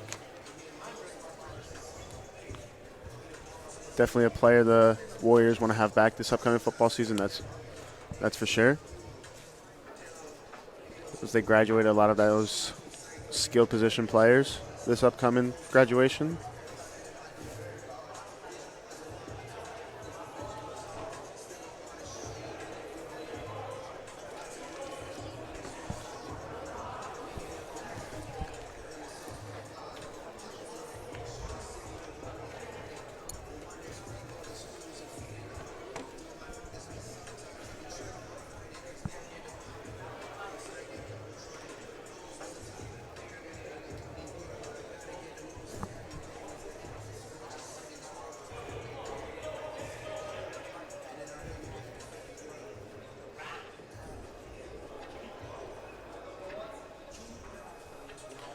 All right, so I want to get some more times here. Sorry. All right, so I had a 4.78 and a 4.77 from number 429, class of 2023. Jack Harrison of Parkland High School, class of 2023, wide receiver and safety. And a 4.95 and a 4.98 from number 494. 494. Mario Landino, Emmaus High School, 2024 class, and a defensive lineman. And right now standing by, Kieran Lynch is getting ready to talk to Coach Mel Thomas from Allen. She puts him in perspective, so she is ready to go. He's got the towel around the leg. He looks a little bit like Jerry Tarkanian down there a little bit, so he's good to go. We go down to Kieran Lynch. Thanks, guys. Here with William Allen, head coach Mel Thomas. Coach, you've run these combines before. Each time it's different. How has this one been going so far? We're about halfway through. I think we're doing a good job. We have limited space as opposed to last year, but the kids are responding. The coaching staffs are doing well. It's just a good environment and the atmosphere is good. We're looking to increase the energy for the second half when we go one-on-ones and skill-specific drills. What is the outcomes of this usual combine that happens? You know, each combine is different, but what is the usual outcome that happens? Well, the outcome specifically to athletes, they gain confidence going into spring ball at the respective schools. Another outcome is the kids that come to the combine, they learn some deficits that they may have, and they have opportunity to work on them prior to the season. What is something that you say to these young, talented athletes every time they walk into a combine? You know, maybe a little bit of nerves. Yeah. What is something you as a coach say to them? I'm honest with you. I tell them, don't worry. The times doesn't really matter. What matters is the effort. Today we had some young men that ran some absolutely unusual times. And for those guys, we just kind of tell them, listen, if you need help training or anything like that, look us up. We exchange numbers and exchange the name of their coaches because we have a lot of talent here. I actually wish that we could do more of this for the kids, not only in Lehigh Valley but across Pennsylvania, because this gives kids a platform to perform. And these kids are looking for that. And so I'm hoping in the future, working with Ryan, we can do more of this. Well, you and the rest of the coaches do a great job with this, and hopefully they can expand it throughout Pennsylvania. It was great talking to you. Good luck with the rest of the combine today. Guys, back to you. Thanks a lot for Coach Thomas for taking some time there, and he said it. I mean, it's more than just the times, right? Yeah. I mean, you can see it right there. More than just the times. Yeah, he said it best. More than just the times. It's about the effort and the energy and effort going into these types of events. You want to have a good, get that experience, better yourself, especially if you're a younger player. If you're an older player, you just want to continue to get better going into your spring ball at your respective school and go into the season with a lot of momentum. St. Luke Sports Rink in Whitehall for the 5-Star Regional Combine, presented here by St. Luke Sports Medicine. Hal DeCarlo, Derek Moore, Kieran Lynch. He said it best. I'm very looking forward to as the energy is going to look to pick up here now once they getting into 1-on-1s and 2-on-2s and possibly 7-on-7s. When you're doing these individual drills, you still have the energy, but once you're competing against another athlete, it definitely picks up. Guys competing from the same school and different schools across the Lehigh Valley.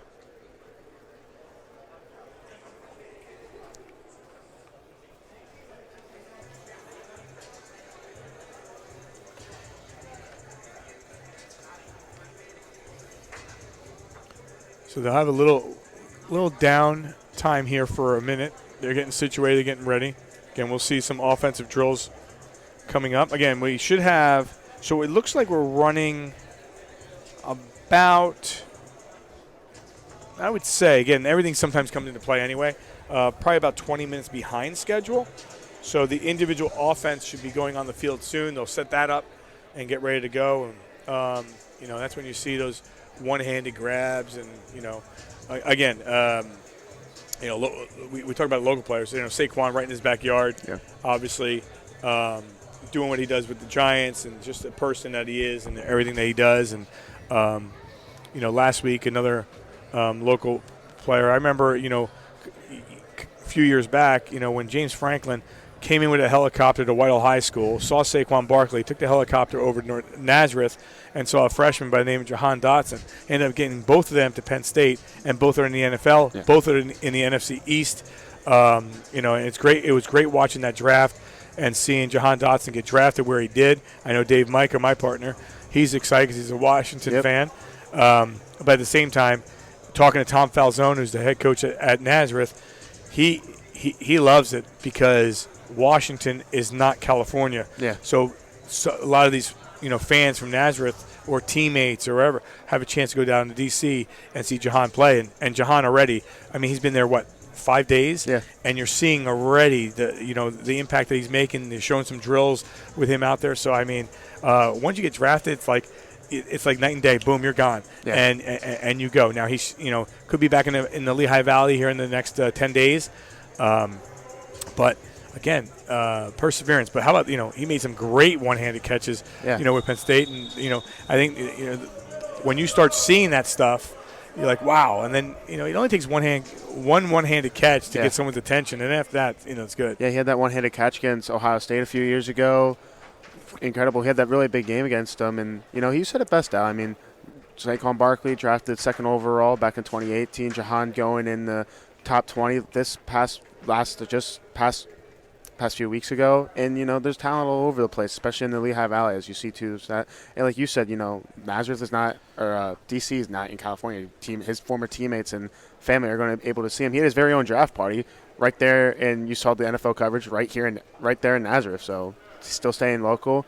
Both are in the NFC East, and it's very fun that these guys are able to stay close. And both are former Nittany Lions, and a lot of local talent going up to Penn State, playing in the Big Ten, and then getting drafted into the NFL.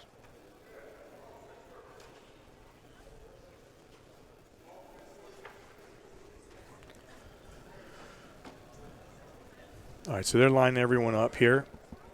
And I don't know if this is the time that they talk to him or not.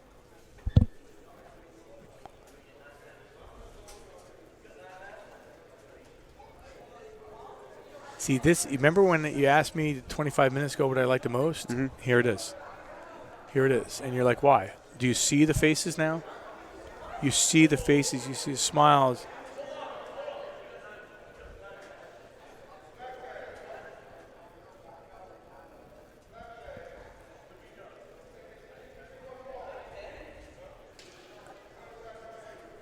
So you start seeing that, and then you start seeing the little smirks because they realize, the hand pounds and stuff like you like hand pounds. You like, you're like Yeah, the fist like bumps. that. You like the fist bumps. You're not.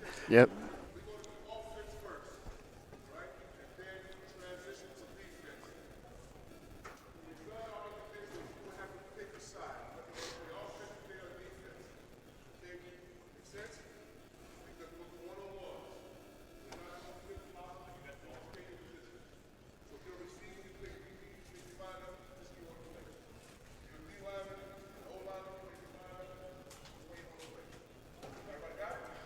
Okay. So Mil Thomas is getting them in place. Basically saying if you're an O lineman or a D lineman, you decide where you want to play. Yeah. So we're going to go in 4 different places.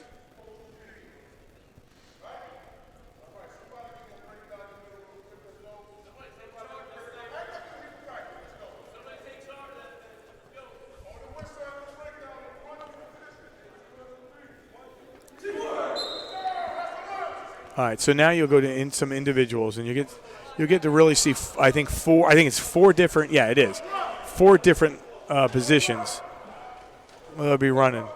Again, now it changes. This is where you like it, right? This is where it's starting to get Derek's interest. Yeah. I'm starting to pull you in like a fishing rod. Here we go. Because now all of a sudden you're seeing. All right, they did their combine. They did a drill. The music gets up. The music gets louder. Yeah. And now you're going to start running and doing different events. My best, well, we'll see in a second, but I think it's going to be to my right, your left. Yeah, this is where I love these types of drills. I love the 40-yard dash. I love the L drill and all this, but this is once watching the quarterbacks warm up down there with the receivers. This is where I love it.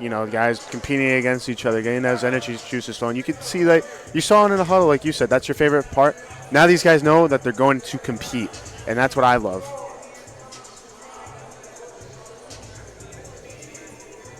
All right, so we'll get them ready. Again, they're situated in 4 different ones. You got receivers.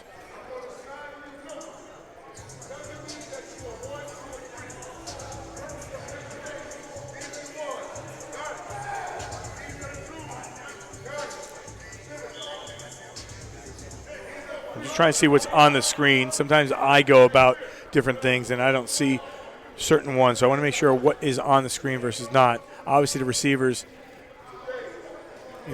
I'll tell you what, my eyes are moving. Yep. Again, we have 2 cameras up right now. We'll shuffle the cameras as we go and put them in place. But, Kevin doing a good job of switching cameras each and every time. Getting us all the good angles we need to give you a perspective of everything, right? Because then you're getting a chance to see your teammate, your son and daughter, your player, if you're a coach watching.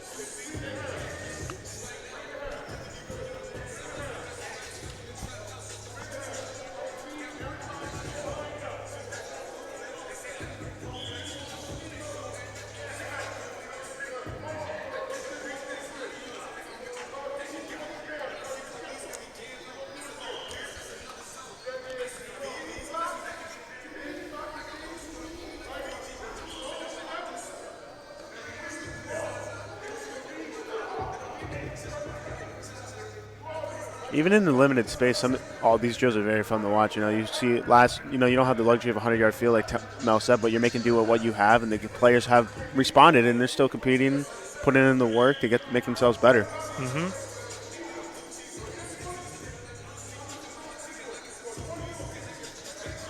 All right, so again, Kevin's moving the cameras around. He's showing different locations of different players and what they're doing, and if you watch this and you're watching it, I see Mike Caramelli slapping the ball out of the way, the drill that they always do.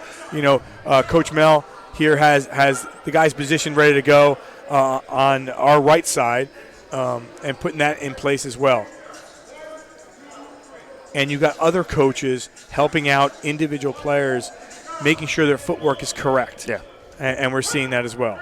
Yeah, they're coaching up. Some of these guys, and like I said, sometimes if you don't receive a message from your original coach, sometimes it's good to hear a fresh voice, and that goes for anything in life. Sometimes when someone else says it to you, you hear a different voice in your ear, you reciprocate the message better, and you're making yourself better. So sometimes a combine like this, hearing a different coach's perspective and coaching tools makes yourself better. I've always said that. Sometimes people don't want to hear the truth. Yeah. But the truth is, I watch Shark Tank, Mr. Wonderful. He tells you the truth. Yeah, he does. And I think sometimes, the truth hurts. Yeah. But, life's not easy. No, it's not. It's not supposed to be easy. But if you take the truth, and I talk to you guys all the time in D11 Sports, yeah, what we do, I'm giving you criticism for you to get better. Yeah. And if you're in any type of work, whatever, if you take criticism to get better, you're going to get better. Yeah, you are. If you take criticism and you don't like it, you're just going to fall back, or you're going to decide to do whatever you want to do, and you're not going to give your best value. Oh yeah, you do. You give working with you and being with you guys for over a year and a half now. Hearing that criticism, hearing that good feedback, has made myself better as a writer. When I wrote articles for you guys, as a sideline reporter, now up in the booth with you guys, it's make myself better. You have to be able to receive that message and not take it personally. Sports is an industry of criticism. You have to be willing to take it, get better. But that goes for the sports media industry as well as any student intern that's possibly listening right now. Just make sure you always take that message. Don't take it personally. They're trying to help you get better, to better yourself, and hopefully take your career to the next level and better yourself. Yeah, no doubt. Good. At least you're learning something then. I'm teaching you something, right? No, Dave's not teaching you anything, but I am teaching you something, right? Just kidding, Dave. Relax. Poor Dave.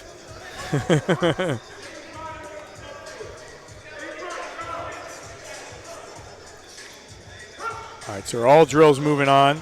Coach Mel from Allen taking care of the business with the linemen.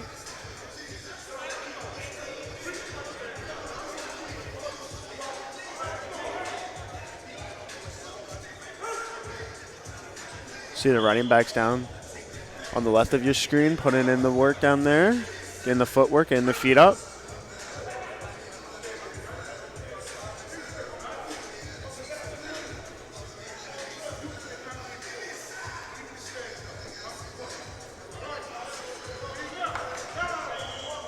So linemen have it ready to go.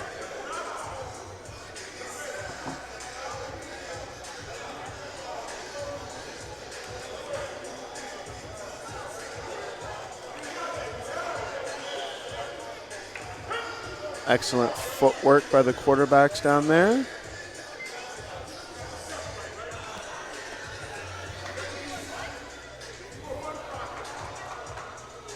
So we switched up a little bit, have a couple other drills going on the far side as well. Good footwork by 107. Anthony Pez, class of 2023, Notre Dame quarterback, quarterback and safety. Derek, it's interesting looking around because, again, this is only one combine of the four that they have before they get to the best of the best. Yeah. And you're talking, I don't know, we're anywhere from 75 to 100 student athletes here, football players. And while you're watching this, it's like, okay, you kind of like, you realize, there's so much talent just here alone. Yeah. And I think when these quarterbacks see it, they're like, oh, well, I thought I was really good. Oh, this guy's better. Or our lineman, I see, but this is what you're supposed to do.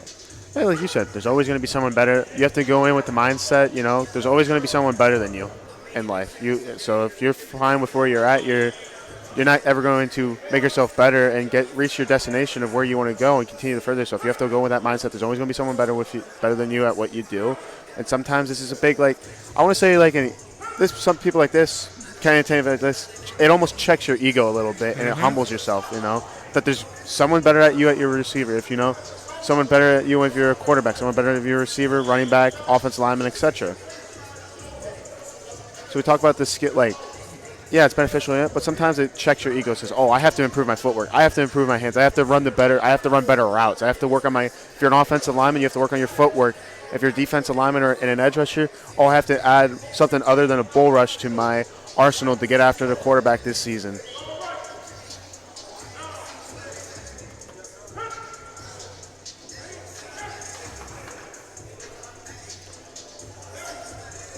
These guys are working it. I think Ron's sweating just from running around.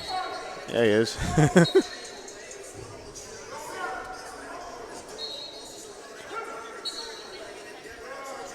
Ron is always a pleasure to talk to. Talked to him last week. 2 weeks ago, wasn't it? No, it was last week. No, 2 weeks ago. Oh, yeah, it was.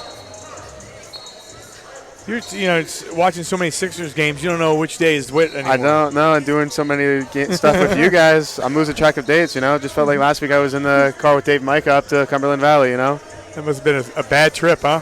It was quite the trip, It was a smooth ride there, coming back. Oh, good.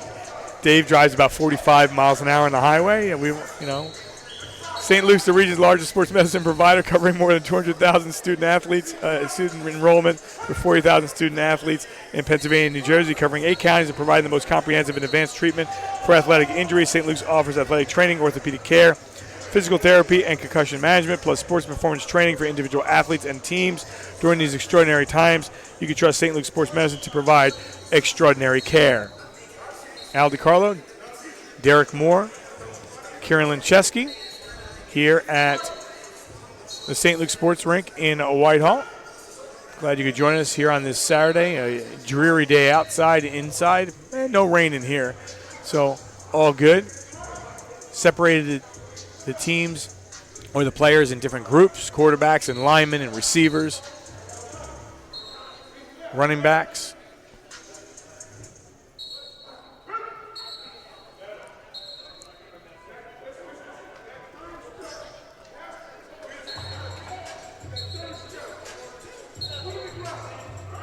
We'll have the 7-on-7 coming up in July.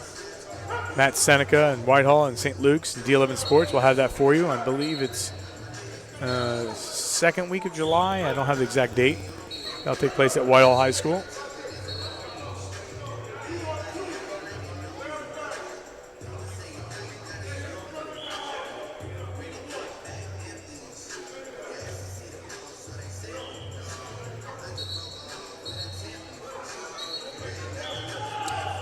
We're seeing some good hands, too. Watching some of the wide receivers work out. Yeah, we are. And some of those, regular drill, you're going to make the normal catch, but, they're making sure that they're running the route that they're supposed to run and putting them in position to make a catch. Yeah, you have the good technique, good footwork, making the catch, seeing the ball through. Not using your body to make the catch, but your hands.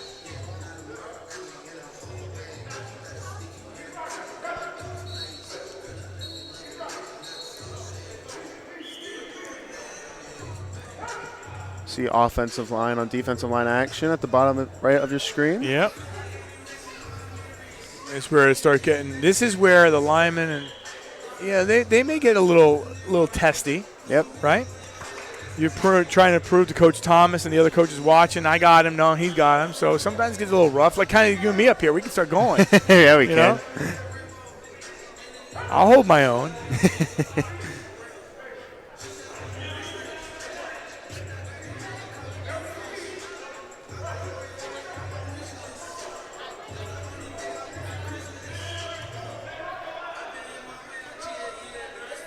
Tell you what, watching these quarterbacks, some of them really have really good footwork, dropping back, having a good technique. And that's one thing indoors. I want to thank Mike Bender here from the St. Luke Sports Rink for having us here as well and having it indoors. But one thing, obviously when you go to throw and you do the 7-on-7s or the one-on-ones, you don't have the 70 yards or 80 yards, but you have enough room to throw it. Again, the height may be a little different depending on when you're throwing the ball and stuff like that. But other than that, you're in a good position. Yeah, you're still able to have the event like this since you're indoors. Derek, we talked about the students, the athletes here taking part. How about these coaches? Yeah. Whether it's St. Luke's, whether it's Allen, whether it's the other coaches that Ron brought in, or whoever it is, these guys are throwing the balls. These guys are involved. They're engaged. Yeah. And they're doing their part. I mean, they live for this stuff too. Yeah, football is definitely a year-round sport, and coaches live, breathe football. It doesn't matter if they're coaching it, watching it from a fan, coach. They're always looking to improve it, and that's just natural instinct as a coach. Whether it's your player, a rival player, you have Allen coaches coaching up Deereth players, and it's Central players coaching up Central players and Emmaus players. But this is also just as beneficial as coaches to see what your guys up close and what they can use as this. And also you're seeing a gauge of your competition going into that following season.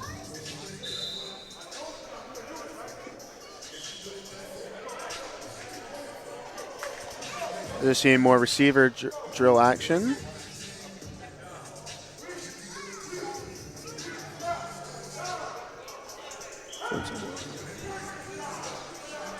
Number 417 making the catch.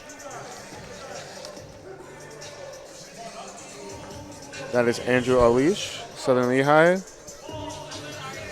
Wide receiver and safety. All right, I just got word, Derek, that they're going to bring you down there and go with a lineman, and you're just going to hold for each of these linemen and then see if you can take it. Is that okay? Sounds good. All right. Yeah, I got him. Last week when we were doing Legends, I tried to get Tyler to go out there and try to make a free throw, but he wanted to go out and do it.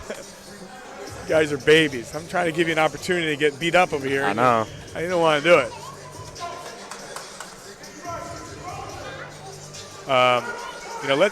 Let me get.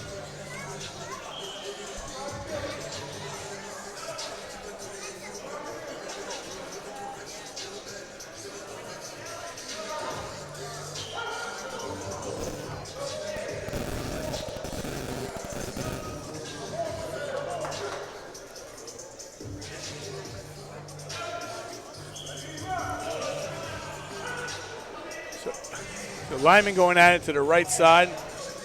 Got Mike Caramelli running drills on the left side.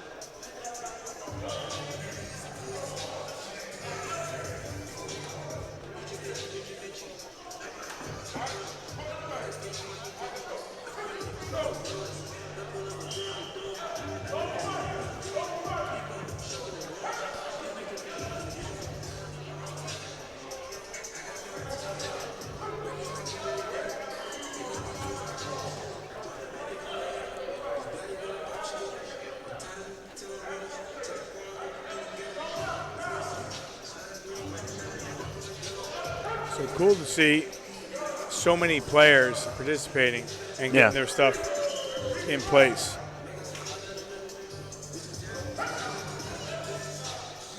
Now you can just see how excited the guys were after, the 40s and L drills and all that stuff wrapped up. And, and they were doing their huddled, the guys are smiling. Now they know that they're able to compete and show off their individual skill set at their respective position, of course. Yes.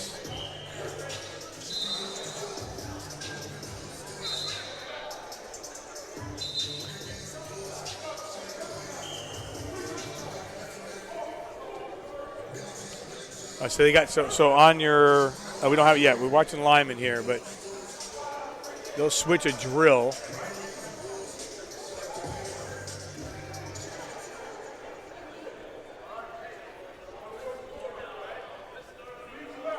It's amazing that, again, I'm not a football coach. Okay, we know that, but the little things that you learn by watching, even though you've seen the game so many times, that coaches do so many different drills. Not only the regular stuff that you see at everyday practice, you go, there's different ones that, I'm watching Mike Caramelli, from St. Luke's, and, different drills that they put in there that they've seen. Mike played at Penn State. He knows the game. He played in the NFL. He knows the game. Ron knows the game. These guys are are a big part of teaching what they were taught and learning more of what they learned as well. And then bringing drills sometimes that they didn't have at this level down to the high school level. That's great. You finally said something good today.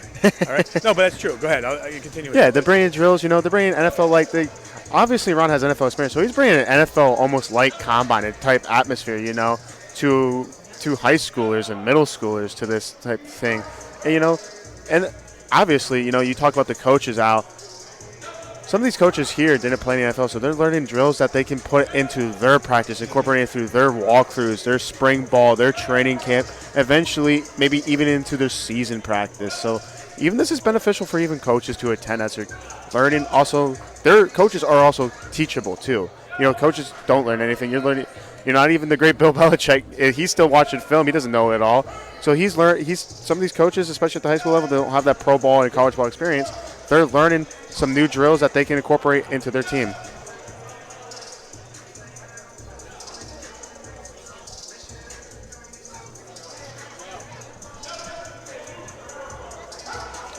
Now, Kieran Lynch has been watching all this, perspective. She's got guys on this side, she's got that on that side behind her, and she's got some thoughts. Kieran?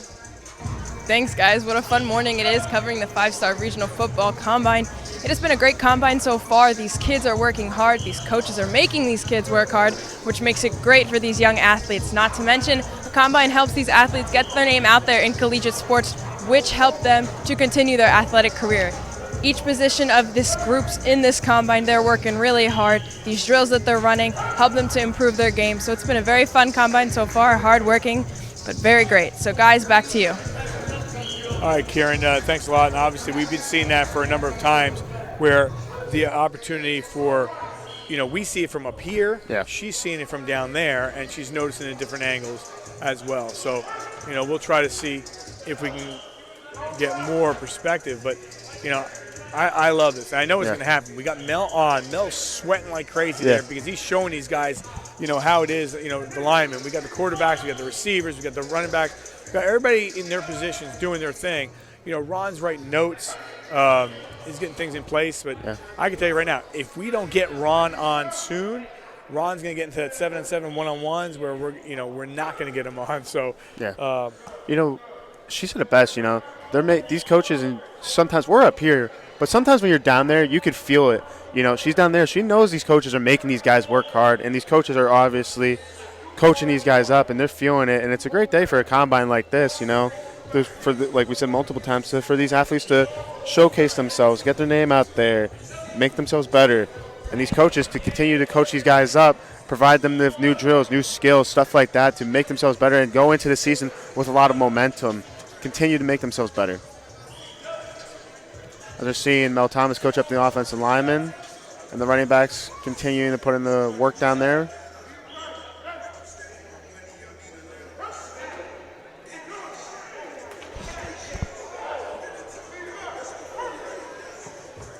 All right, so I was trying to watch this. So 5 minutes remaining in this drill, and then they'll get ready for some other drills to take part. But I'm telling you, there's players everywhere. Watching them, it's great to see everyone that's involved in it, which is a good thing as well. Yeah. Everybody that goes involved in it, whether it be coaches, players, guys that represent the Big 33, St. Luke's. It ain't easy to put together an event like this, but we're very fortunate for those people to put the work in and put this event together for not only us to cover, but these athletes to attend. And I want to thank Ron Johnson and Rising Stars, Big 33, Gary Cathell, Mike Saramelli, St. Luke's Director of Sports Performance Operations. Randy Attia is the athletic director at Allen, obviously a big part of making this all possible. Mel Thomas from Allen, John Hoff, St. Luke's Sports Medicine, Mike Bender here, the owner and manager of St. Luke's Sports Rink. He's also the Parkland Lacrosse head coach. Obviously, he's going to be in action on Monday with the semifinals taking place at Northampton High School, so he's a busy guy at the same time.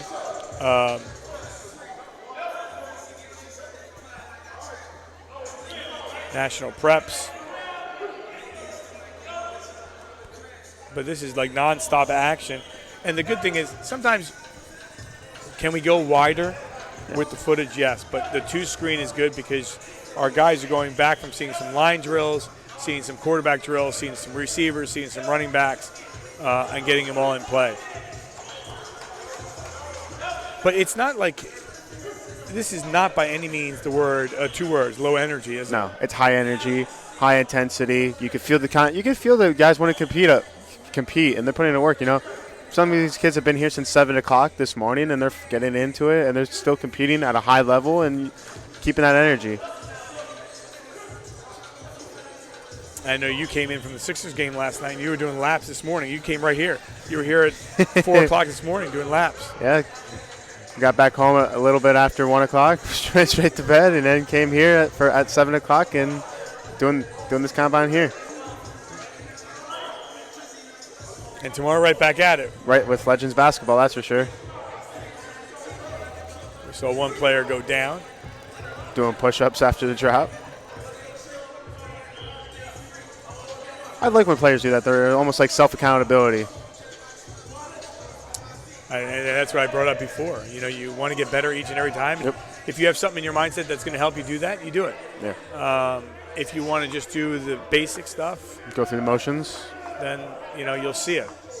So they're wrapping up this drill. And Derek, correct me if I'm wrong. Where's my drill sheet?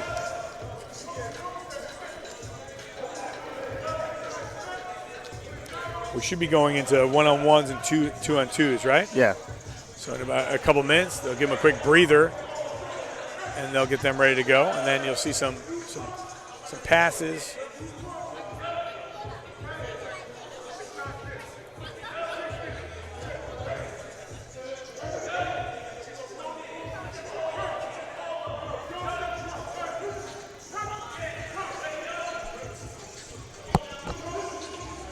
So you can see on the left side of the screen, you can see the receivers to your top right making some grabs.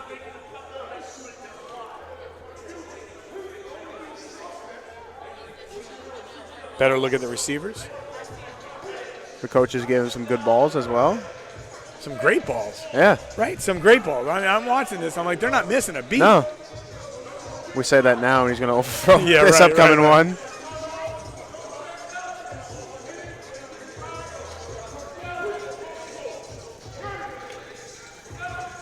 Putting the ball right where it needs to be. It's unbelievable. Tell you what, I think this guy is my quarterback. Where'd he play? I would love to find out. He's giving these guys, putting that ball right there. No excuse not to catch it. No, this guy's got it on. A great look at the lineman getting worked by Coach Thomas. Coach Thomas is working them hard. And again, some of these guys are younger guys, but they're learning the movements. Yeah. And until you do it, you learn it. Here's your clock.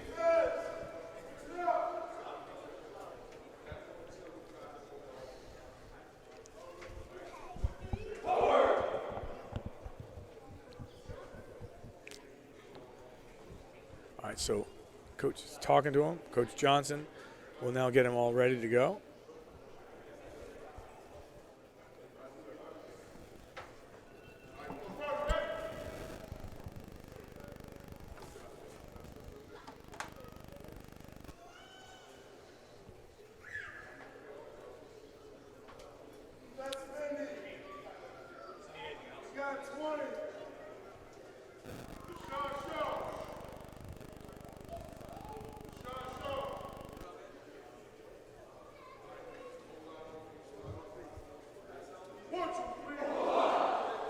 Little questions. Just heard Ron. Are you guys healthy? Meaning, hey, anybody get dinged up, you're okay.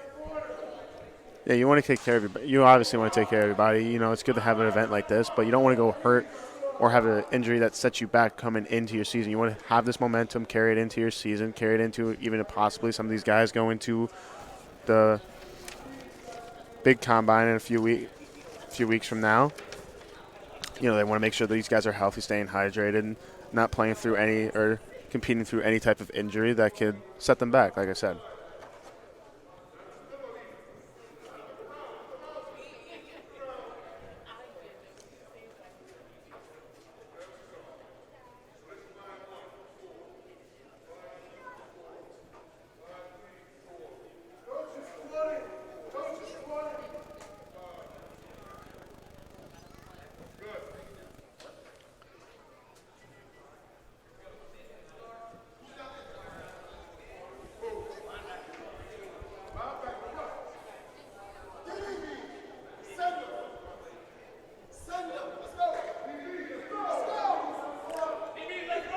So we got D-backs coming.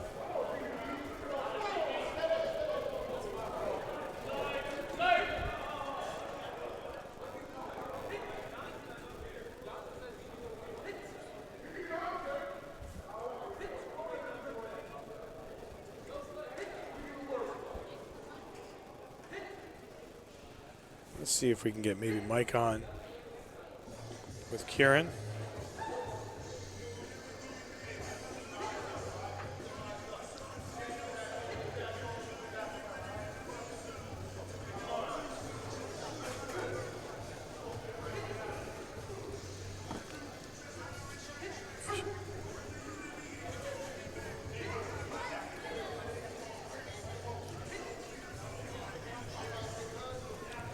Now they get set up for some new drills.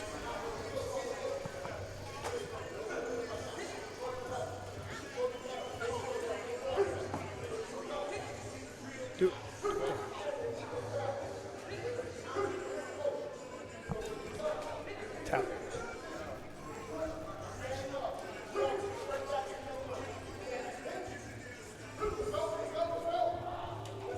All right, Kieran Lynch is down the field. She's got Mike Caramelli with him, and we go down to Kieran. Kieran?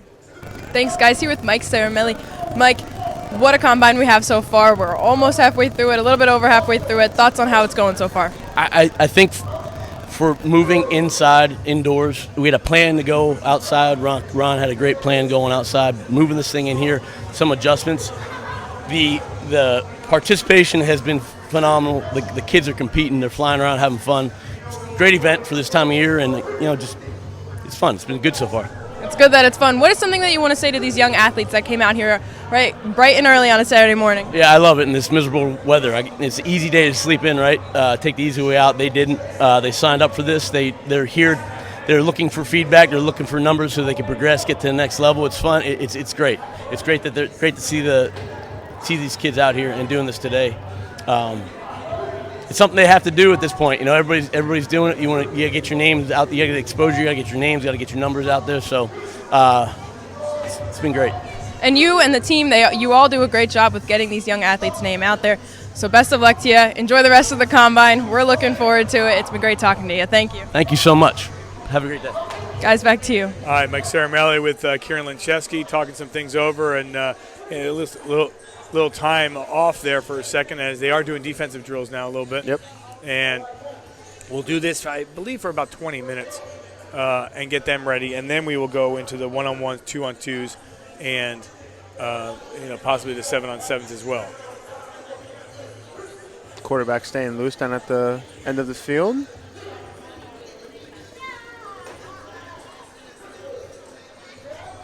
As Mel Thomas and his coaching staff really working the offensive linemen.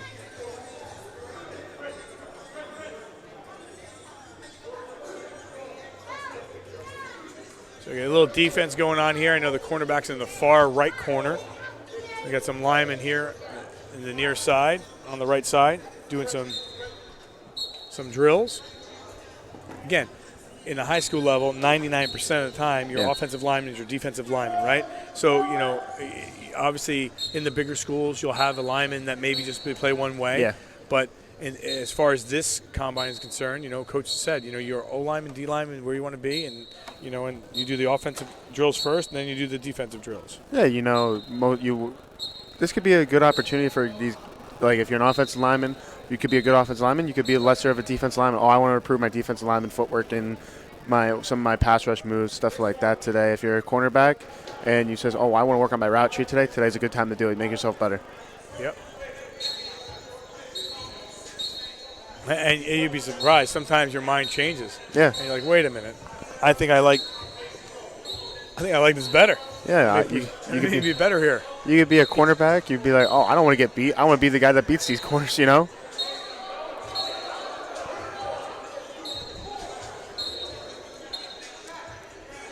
Again, a lot of, you're watching this, we're going to be on for about, 3 hours or so, Yeah. right? These guys are working for 3 hours. It's not like, Continuous. Like, Mike said it well. They could have easily slept in. You were going to sleep in this morning. Yeah. I mean, if you would have slept in, you still wouldn't even been up. Yeah, probably not. You would be looking at 12:45. This is why we make the Legends game 3 o'clock starts on Sunday, so you get a chance to sleep. Yeah, that's absolutely. I mean, we'll probably be at Easton area middle school, probably at 1:30 tomorrow, but still a good opportunity to sleep in.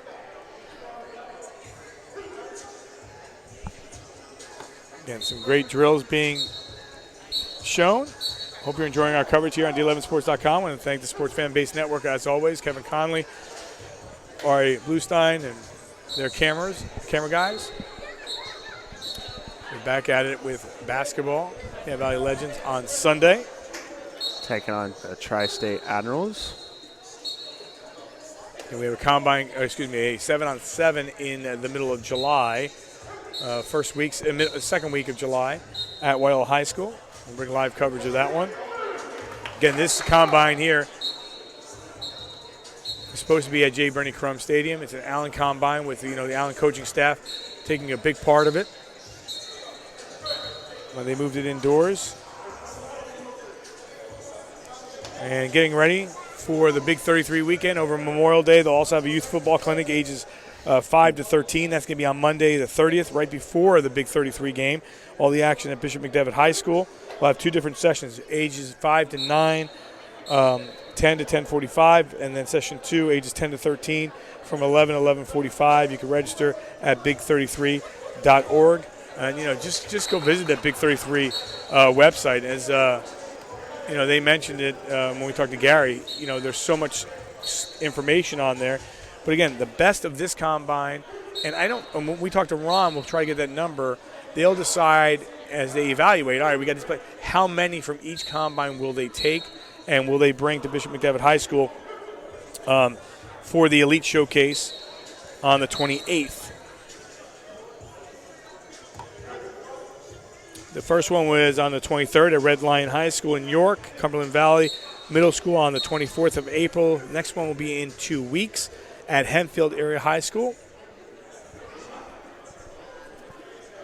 And then, again, the Elite Showcase will be on the 28th.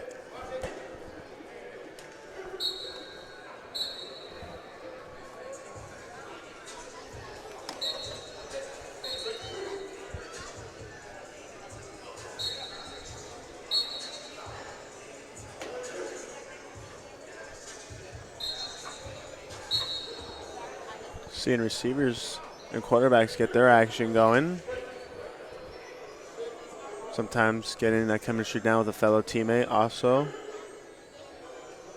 Good opportunity to do it here. What's cool about this is as we continue to go through it is, and we said it earlier, probably about 45 minutes ago, but you start with the drills and you move yourself forward and you keep on continuing. Then they do the offensive line, defensive line, wide receiver, cornerback drills. And then you get to the one-on-ones, and then it becomes a full-out competition. Yeah. Like a full-out, I got you, you don't got me. Yeah. One of those things. Yeah, you want to compete. You're making yourself better. Then you're able to compete against another person, another guy from a different school. Sometimes you're very on same school, Gives you that good opportunity to see where you're at as an athlete. Maybe you want to see something you don't like in your game, improve it up in time for the upcoming kickoff season.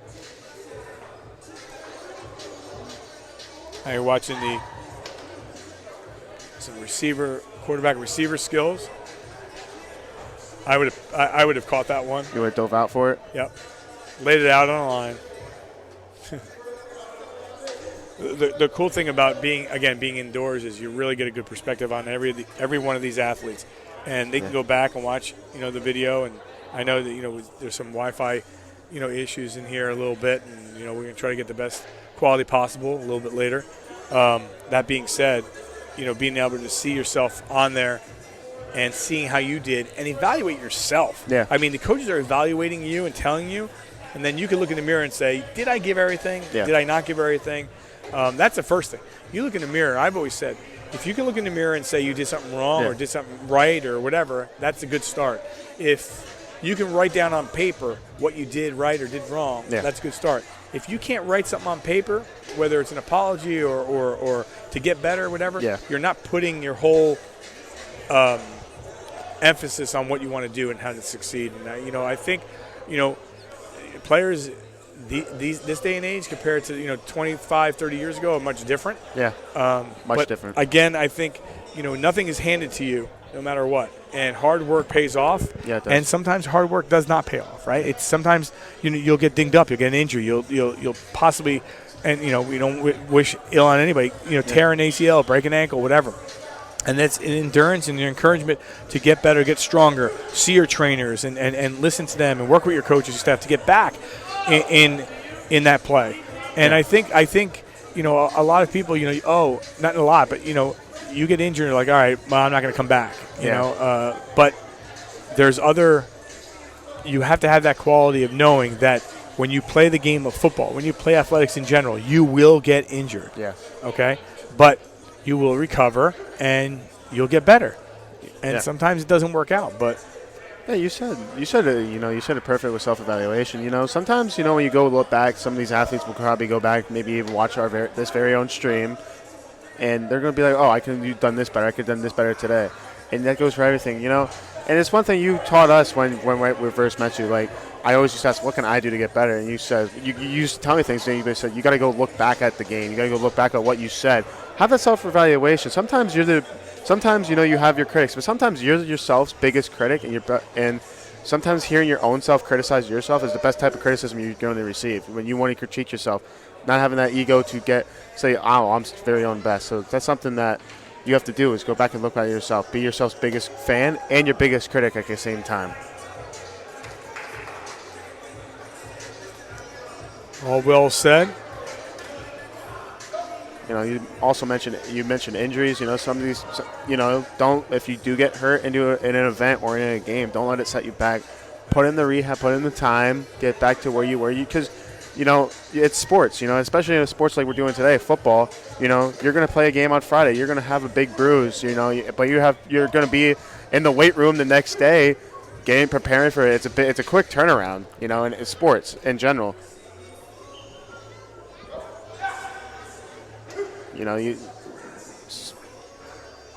NFL players will tell you, you're doing a game, and the very next day you're back in the weight room. And it feels like sometimes they often compare football as a crash sport, but they're comparing it to getting into a car accident, like almost like a car accident in a way. Like your body, it takes a toll on your very own body.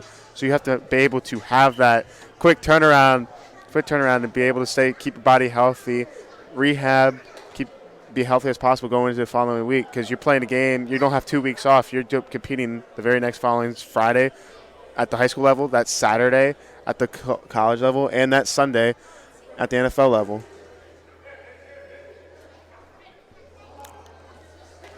So we're watching more drills take place here.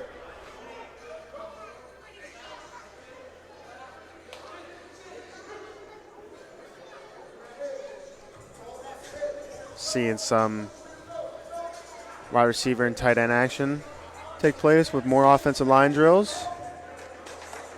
Coaching staff coaching them up.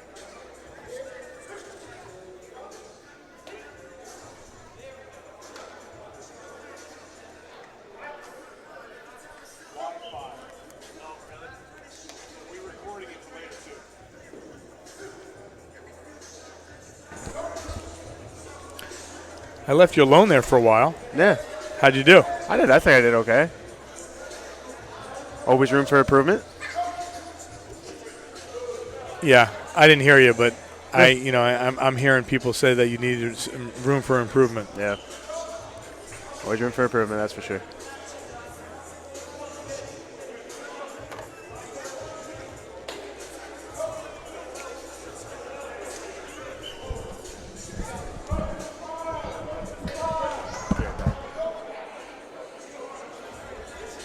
I give Derek a break, or I let Derek on the mic, and all of a sudden he says, "No, you're on the mic by yourself. I'm leaving." So he just left as well. St. Luke's the region's largest sports medicine provider, covering more than 200,000 student enrollment and 40,000 student athletes in Pennsylvania and New Jersey, covering 8 counties and providing the most comprehensive and advanced treatment for athletic injuries. St. Luke's offers athletic training, orthopedic care, physical therapy, and concussion management, plus sports performance training for individual athletes and teams during these extraordinary times. You can trust St. Luke's Sports Medicine to provide extraordinary care. Glad you could join us here at the St. Luke's Sports Rink in Whitehall.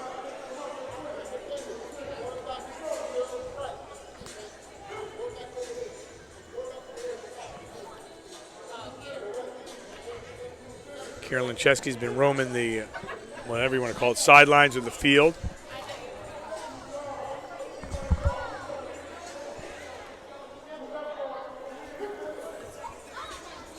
I want to thank St. Luke's and John Hoff, Greg Lay, Ken Sidlow for their involvement each and every time, not only with D11sports.com, but always being a part of what we do and the live streams we have. Mike Caramelli doing a great job. See Tim McGorry in the house as well.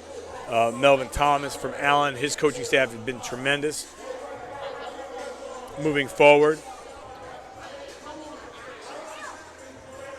And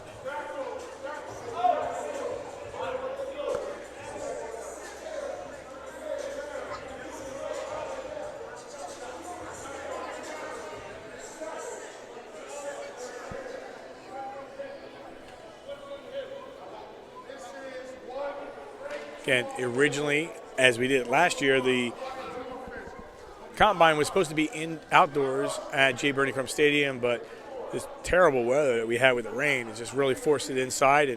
And thanks to Mike Bender and everyone here at the St. Luke Sports Rink, to go indoors. Again, not ideal for maybe certain pass plays or things, but for what they're doing, they ran the 40, they did the different drills.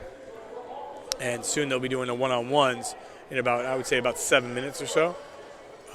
They'll be getting that in place as well. The cool thing about this being inside is you can really get a gauge on some numbers. We will post on our website, or we'll try to anyway, if we get that permission to post a name, so you can match a number or a name with that player and go from there.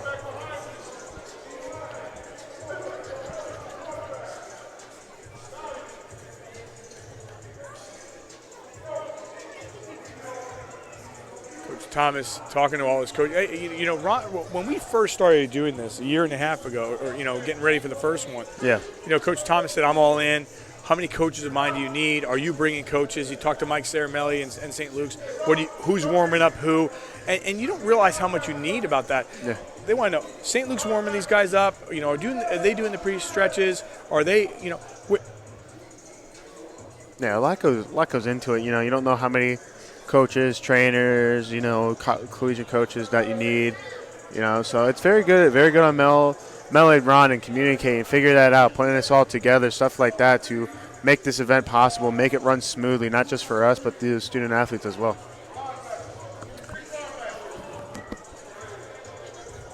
So they're getting the individual ones ready. We've been going back and forth and we've been watching. We mentioned a couple players, and we mentioned coaches. So Joel Rupp, I had to get Kieran to go find out who that was.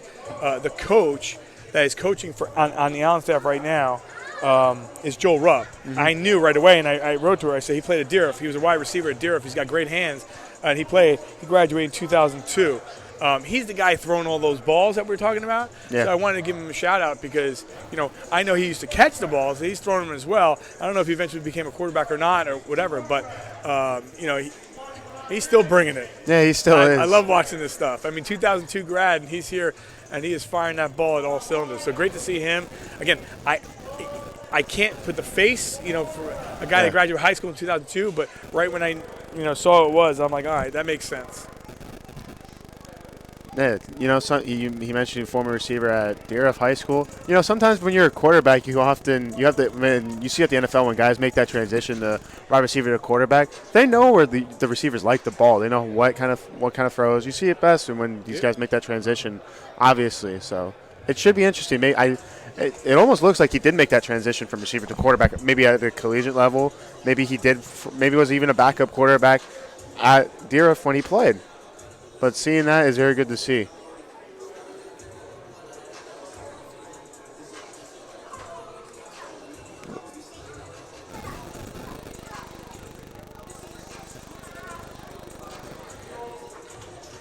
I hope you're enjoying our coverage here.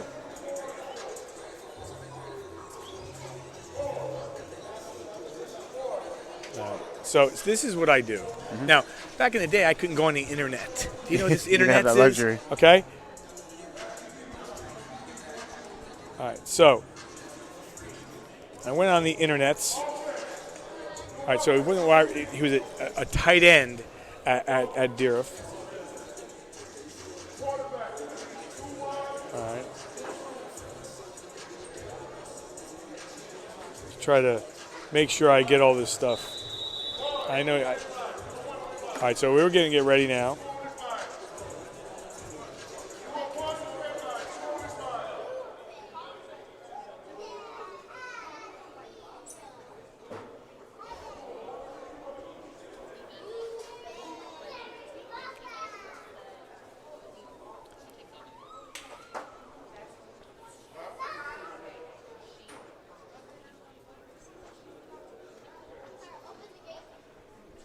So now we'll start getting into some individual drills. It's amazing though too is even though I was going to the Zoom calls earlier, and when we started this a year and a half ago. Once I get off the calls, because once they say, all right, Al, we're going to do the live stream, you're good, whatever. They need me when they need me, but they're having their own little meetings. Mm-hmm.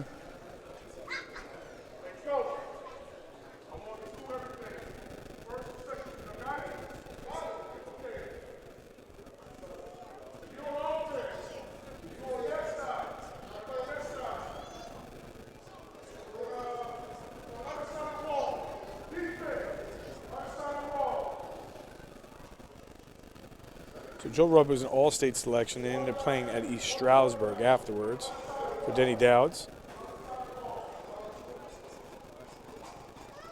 All right, I had to get some of that stuff in there for you, okay? Yeah, you did. The luxury of the internet.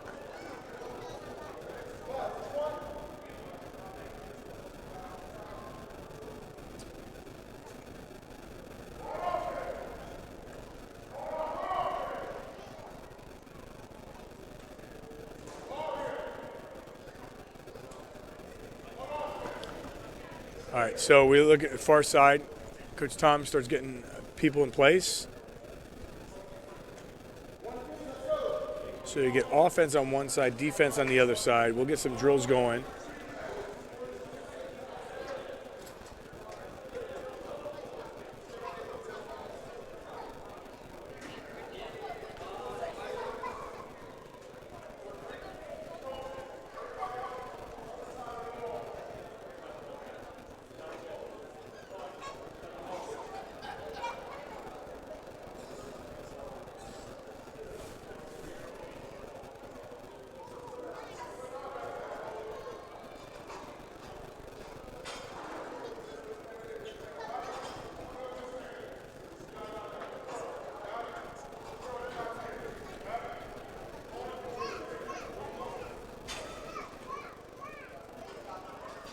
Looks like some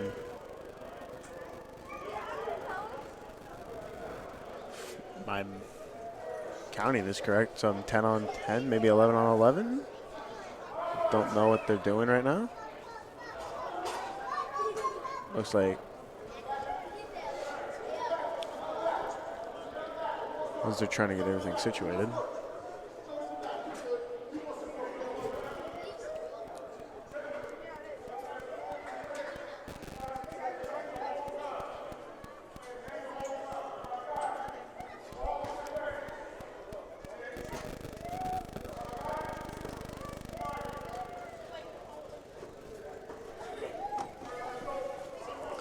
All right, so we get ready here as we get some linemen.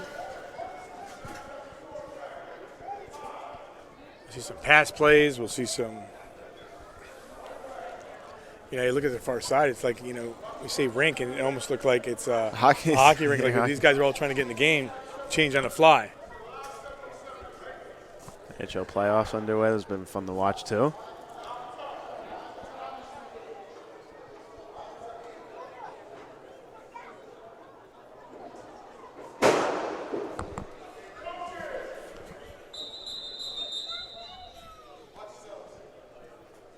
Actually, this is not a good spot right now. We're going to move everyone down a little bit.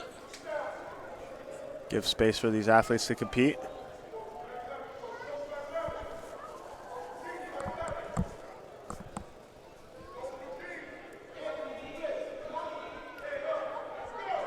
All right, so I have our numbers handy here a little bit, okay?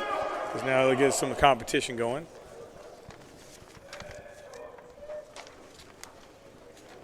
They're going for a gusto right off the bat. And then, well, how about that? Catch off. Ball hit off the wall. So Jordan Alston, despite it hitting the ceiling from Easton, makes a nice grab. Right through the hands of the defensive back, too. We often mention with this how fortunate we're having the indoors today, but one of the downsides is these quarterbacks can't air it out the way they want to. Right. It's a little bit different. Coach Thomas just said he didn't catch that, right? And he said, no, he did. He's like, come on. So Joe Rupp calling the plays there. Just to make sure we get a quarterback number. You look at the quarterback after I see the play. Quick toss. And a catch made by Alston again. We're going up-tempo.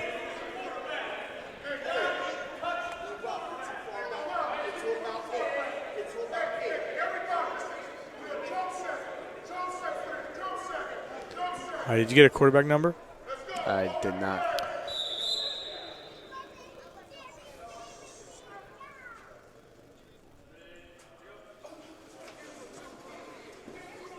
He's airing this one up.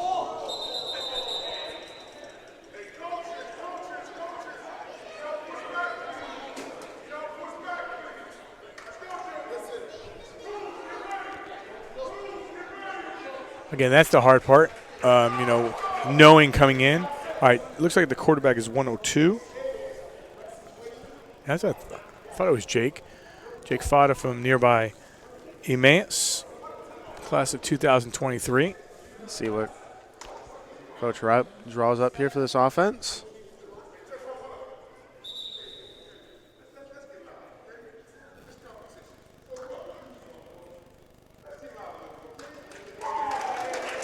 Coach Thomas giving it to him. He wants you down there playing. What are you doing? Does. Get down there. Yeah, he does. He wants some intensity here.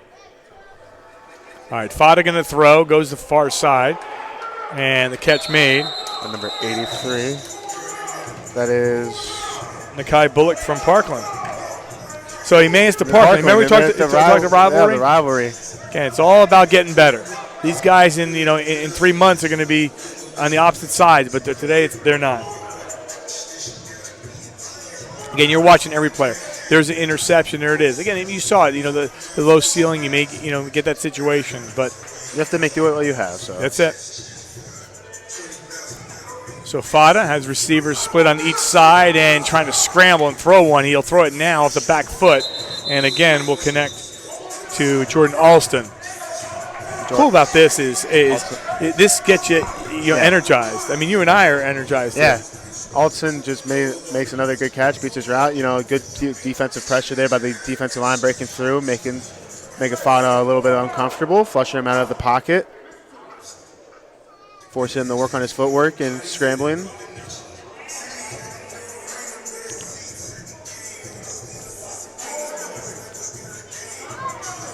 The good part about these 7-on-7, like these kind of drills, that you're not doing any kind of coverage. You're just doing straight man-to-man, person-on-person type of stuff. That would be a false start.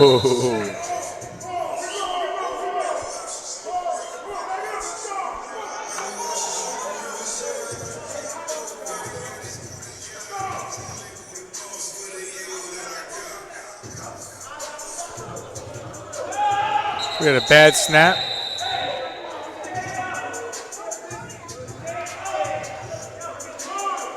As you see them drawing a little bit back and forth with Yeah, the did you offensive see that? defensive lineman. So in there at quarterback, I think now, is Anthony Pez of Notre Dame.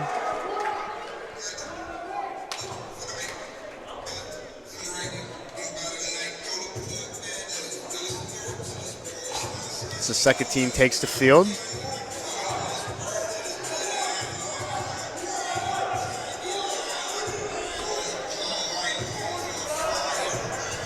Again, you're saying second team. We're saying second team just how they were put out there. Yeah, how they were put out there. Right. And then they probably have a third team, I would think. You know? They just split them up and said, here we go. So you can go up. Right now in this, you can be going up against anybody. Yeah.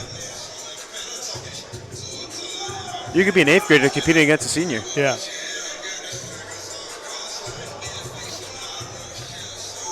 You know, again, we wanted to get Ron up here. He's been so dang busy. Yeah, making sure everything runs smoothly, on time, keeping everybody occupied. If he can't get up here, maybe we'll just get something with Kieran down below. That's not a problem. Get his final thoughts as he approaches that big weekend on Memorial Day. We've taken the best of the piss of the Elite Showcase in Bishop McDevitt High School.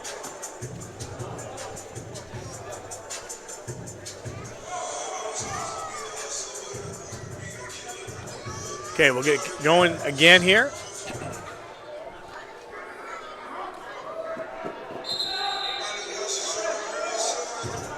So Pez, a 2023 Notre Dame Green Pond, classmate actually of Kieran Lynch, rising senior in his junior season.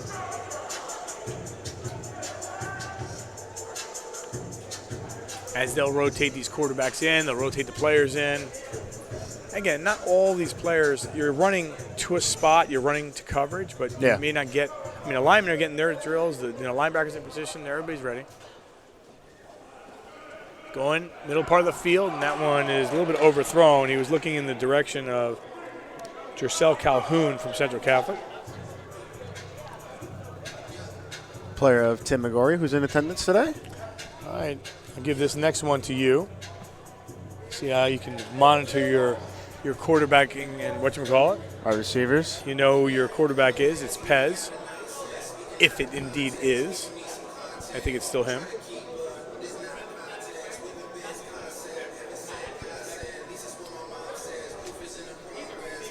Pez getting everybody situated at the line of scrimmage. Josh back, looks to throw. He opens, he fires. A little bit overthrown. Pass intended for number 429. That is Andrew Olish of Southern Lee. Excuse me, Jack Harrison, Parkland High School, class of 2023, wide receiver. Good ball, just slightly overthrown. Good route by Harrison.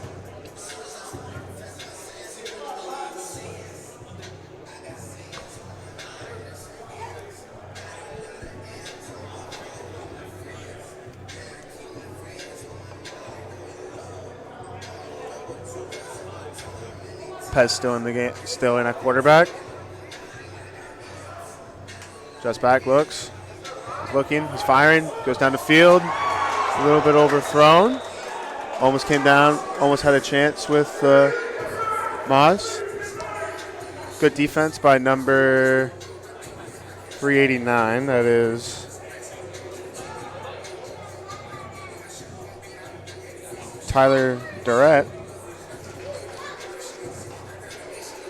from MAS High School, wide receiver and cornerback. Putting his defensive back skills to the test.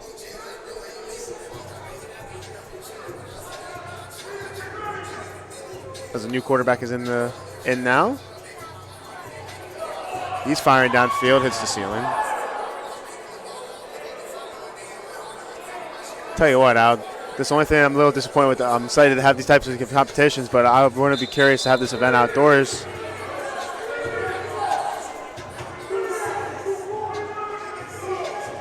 See how some of these plays develop. If there wasn't a ceiling limiting how far and how high these guys can throw the ball. They just have to adjust.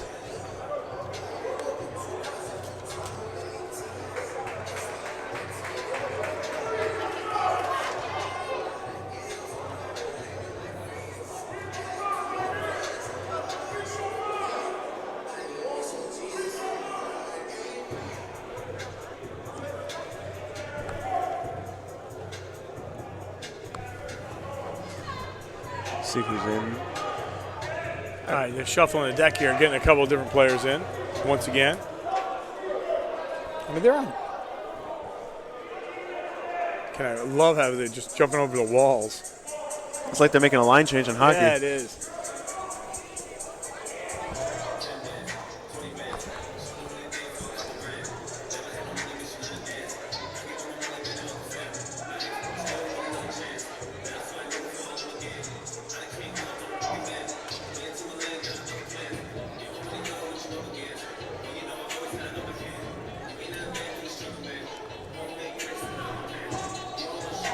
You can join us here for the 5-Star Regional Combine presented by St. Luke's Sports Medicine at the St. Luke's Rink in Whitehall. Al DeColo, Derek Moore, Kieran Lynch looking to throw. And the completion made. A new quarterback in there. Try to gather a number.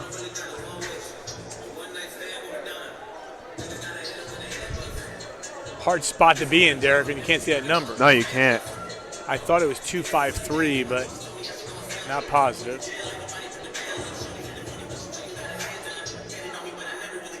Joel Rupp calling plays over there. Getting his offensive coordinator action going.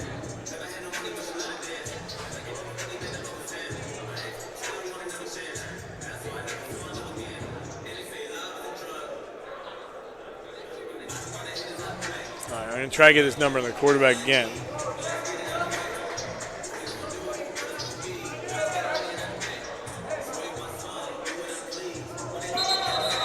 Pass made far side. 386. Zion Stokes and Allen. Class of 2022.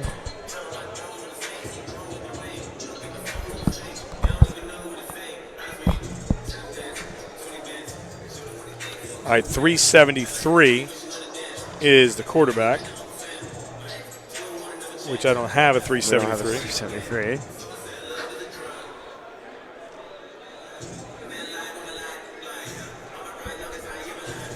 We'll wait on it.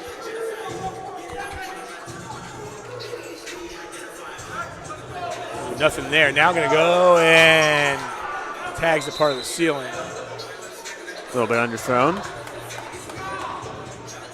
How do you call that underthrown if it hit the ceiling? Yeah, it would have been. Didn't that slow it down a little bit? Maybe a little bit. Change trajectory. We'll see.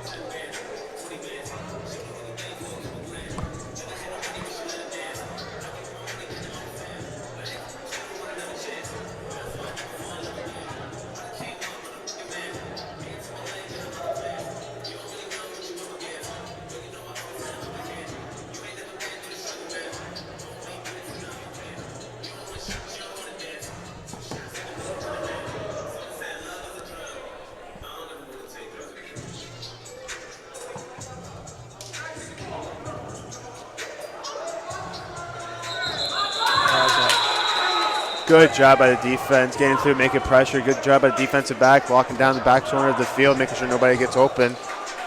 Quarterback didn't have nowhere to go with the ball there. All right. That's Tristan Fitzpatrick, 393 as a quarterback from Easton. Class of 2024. Playing for Coach Brado.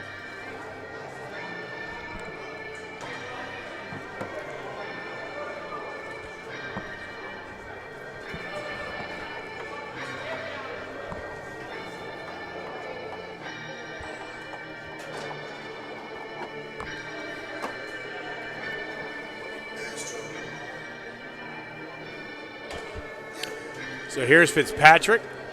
Again, line doing a great job and finally throwing that one away. That was in a crowd of people. But the ball was still caught. By 166. No numbers on a couple of these players. Apologize.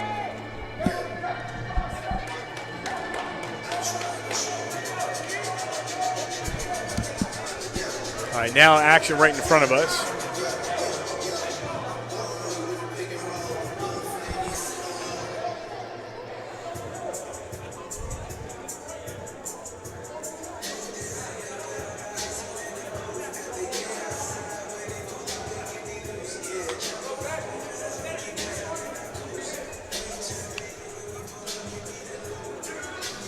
some shuffling on an offensive line. Guys that played guard and are playing tackle. Guys were playing tackle, playing guard. Some centers playing guard now too. You're going 11 on 11s, you know? Yeah. Part of the field, and a tight nice window catch. By 386. Good ball beats good defense. Zion Stokes from Allen, 5'9", class of 2022.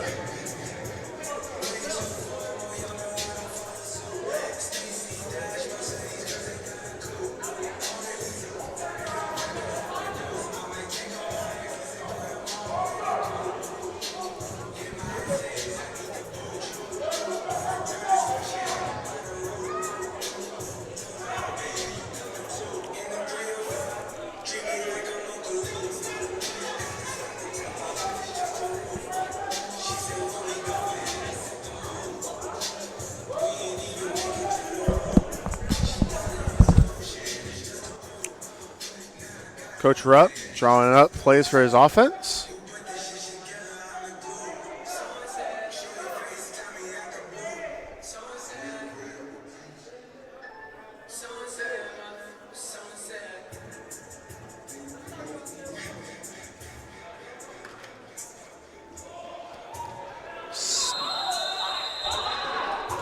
Snapped over the quarterback's head. You thought you were going to see 7 on 7s. We're seeing straight on 11 on 11 action. Standing full game here. I think Coach Mel Thomas went to bat for the offensive line to be put into this, so that's why they're doing full 11 on 11.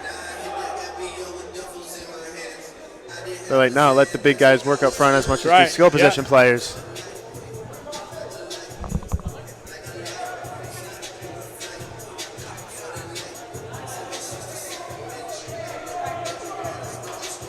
So another quarterback in there. He's got to juggle this one. Now we'll throw that one, hit the ceiling.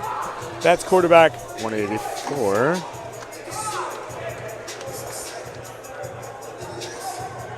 Christopher Weston from William Allen High School.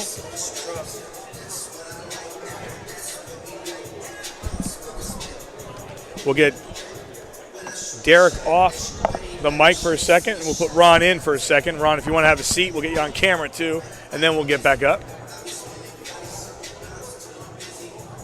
Bring in Ron Johnson, who's in charge of all this. You sweating? A little bit. I'm watching you. I'm watching Mel. The coach is getting to work. We're running around. Well, that's the tempo it has to be for us. So you guys decide, hey, you know what? We're not doing 7 on 7. We're going 11 on 11. If you guys are playing now. Yeah, we're getting it in. We're letting these guys demonstrate what they can do and have some fun, fly around the ball. Some awesome talent out here today, so we want to watch these guys go live a little bit. After this, we're going to go finish off with some one-on-ones. So it's exciting to watch these guys put everything together. You had to make a transition on Thursday or whatever it was. You had to go inside. You had a chance to be in here. You're getting everything you need to get done in here. Obviously not as wide as you want. We're seeing some balls on the ceiling. That's probably the worst part of it, anything. But other than that, you're still getting these kids the opportunity to really show their stuff. Right. Yeah, we wanted to move it inside because looking at the forecast all day, it was breeze, raining. All the work that we put into this year round, we have to be able to try to put this in when it makes sense so that we're not interfering with district and state track meets and all those things, championships, graduations. But most importantly, for the recruiting window, for when the coaches can actually come out and be in person live to evaluate talent. So it made sense to move this inside to condense everything. It's a little bit different in the format, but we're still making it work. We have a great team. Some folks here is helping us out. William Allen High School, some of our coaches from across the state that travel with us on a regular basis. Everybody's just working together to bring this together today, so it's awesome. How many football players here today, and how many will move on to your combine at the Big 33? I would say between 30 to 35 high level will be selected to be able to come back for the showcase in a few weeks at the the Big 33 weekend in Harrisburg at Bishop McDevitt. So we're excited to invite those kids, have them come back up, compete a little bit. But what we do is we select the top athletes, the top performers from all the different regions that we're in to really showcase their skills at the elite showcase. What are you taking at today? You know, you've been talking about the talent level being there and everything like that. What do you want each and every one of these players to walk out that door with?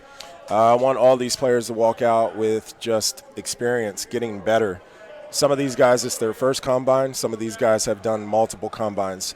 We recognize a lot of faces from last year that attended. So we want them to be able to walk out of here just getting better today and learning, but also working against kids from all over. We have some kids from Connecticut, Virginia, Delaware, New Jersey, Central PA, Pittsburgh area. And the reason why we have kids from all over is because certain dates might not have worked out for them by region. So this area, a hotbed for excellent talent, awesome football, a lot of schools up here representing, also the Philly area. So collectively, these guys, some of them, it's competition on Friday nights. They don't like each other. But here it's all family. It's all love here. But it's also good, too, for guys that are coming from out of state because they're competing against guys that they normally don't go against. So, for you, you've been doing this now for a couple of years, this part of it with the how much do you love the combines and seeing different student athletes participate at the 4 combines before you get to Bishop McDevitt? It's awesome because I'd like to say, you know, I don't really sleep the nights before. That's a question. Like 4 Hold on. o'clock in the morning. Did you drive here or did you get a hotel and then come over here at 6? A hotel, of course. All right, just wanted to make sure. All right, go ahead. But it's like Christmas Day. Every combine that we have, we can't wait to just get out and see the awesome talent that we have, no matter what class they are. It could be 2026s, 2023s, unsigned 2022s. It's just an awesome environment, the vibe, the energy, everything that we got going on here. It's awesome to see some of these kids compete here and then to watch them and follow them throughout their seasons with their teams too. All right, before I let you go and we'll watch the one-on-ones, final thoughts, anything that you want anybody to know about?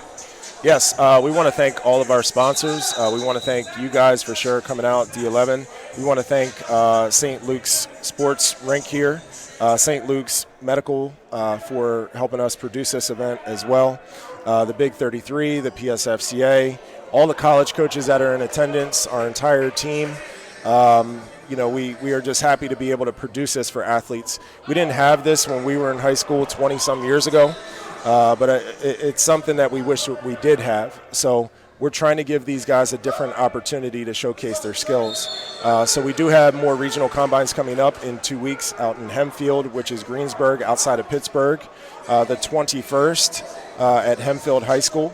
Then we have the Elite Showcase on May 28th. At the Big 33 game, we also have a camp for the little guys. We have a youth-free clinic that day. Coming up for some of our younger athletes. Then we have our main camp July 3rd through the 7th at Millersville University. 2 practices a day, student-athlete development at night. These guys are getting the opportunity to be on a college campus and see what it's like to be a student-athlete from Sunday morning till Thursday afternoon when they leave. Very tight structure, but awesome talent there as well. So we wanted to invite everybody to that as well.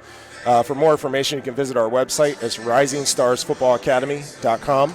Our phone number is 717-434-4558. So we're very thankful for this opportunity and the entire team that helps produce our events and all of our sponsors. Awesome stuff, Ron. Go enjoy it. Great job today. I mean, these guys are getting a lot of work done. Yep. Go enjoy the rest of it. Thank you. All right, that's Ron Johnson, owner and director, Rising Stars.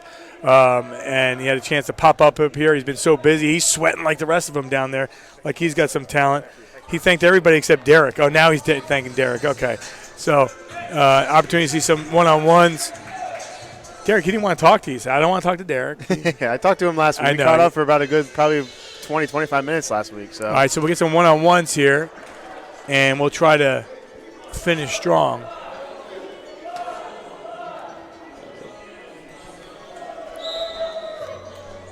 I know a lot of people are really watching the receivers and quarterbacks and all them go at it, but I'm enjoying watching the defense and offensive line go at it down there.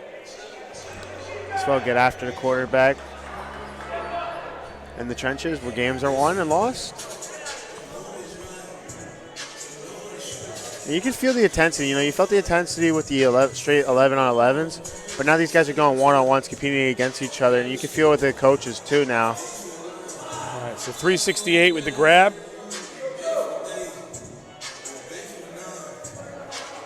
Logan Brado from Easton.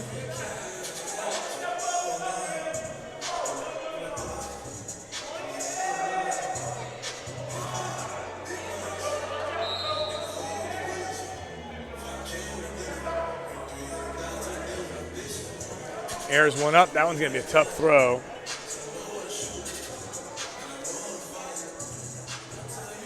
That was Tristan Fitzpatrick of Easton as the quarterback. 171 with the jump route. No name listed for that number.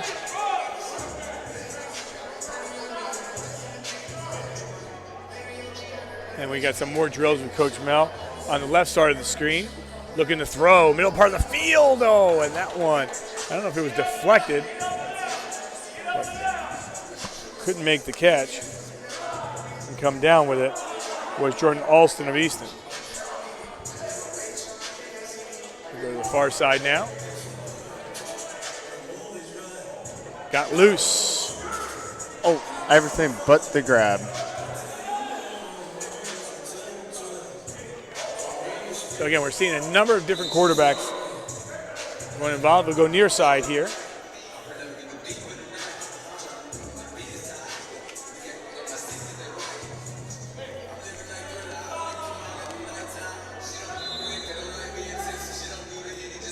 Wow, perfect.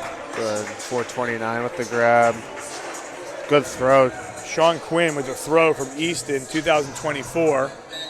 And with the catch, Jack Harrison having himself a good combine, Parkland High School. I was just ready to say that. We've heard his name a lot. Oh, this is going to be a good pass play. A little bit overthrown. Good release off the ball by number 22.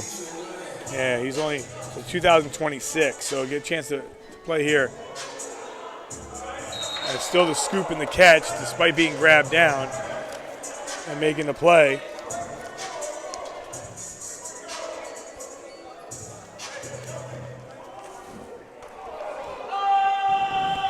That was Marcus Morales.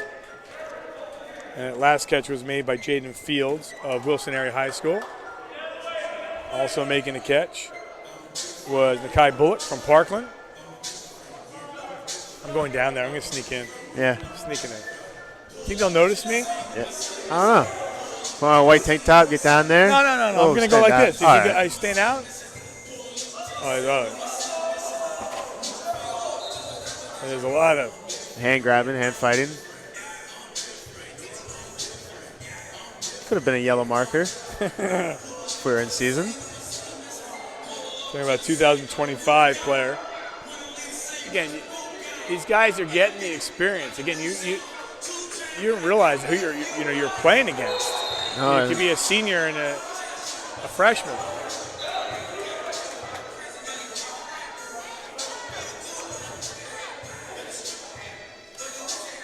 That was Brian Tobin of Southern Lehigh. Falling, good and catch. then a falling catch on the far side by Valley View's Connor Hilling.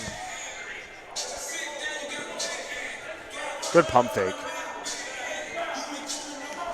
184 with the throw. Christopher Weston. And Julian Fears with the catch. Now to the far side and right into the hands of Jackson Lake from Emmaus.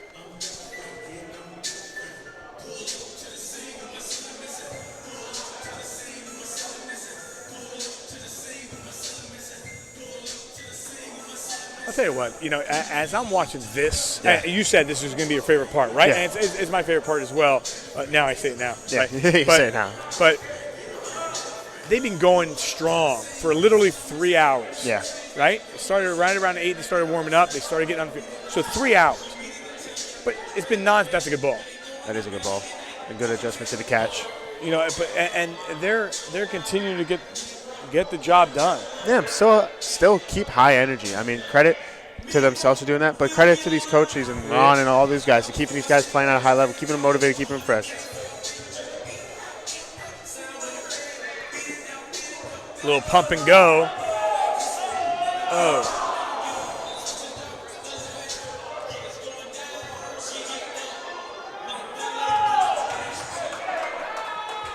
You're really starting to see some speed. Jarrell Calhoun, we mentioned his name a couple times from Central Catholic. So Ron said, about 30 of these guys will be going to the Big 33. Did he say how many he takes from each combine? I didn't get the whole list. Wow. He tried to make that play, but couldn't get it the last second. Got over the hands of Aidan Robertson from Walton Paul Pack, who thought he maybe had a little tip there. Their speed. I'll tell you what, I've been watching, this is class of 2026, okay? Yep. Class of 2026, Kai Jefferson rushing from Allen. He's made some good plays throughout the night, and he's shown his speed.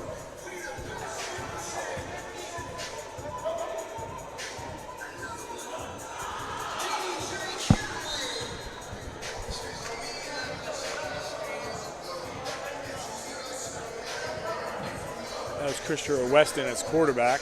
Now going back. Oh, that was a great catch. Oh, is that a catch and a fumble, or is that no catch? No catch. You sure? Positive. Hold on. Let me go into the replay here and check it out. All right. No catch? No catch. With doing stuff like this is almost like arena football a little bit tonight. Yeah.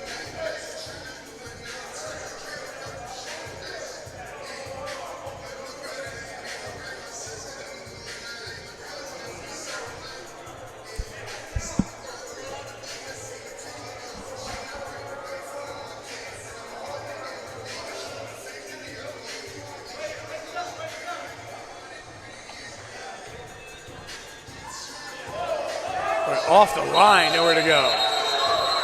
How about that defense? Jaden Fields of Wilson area.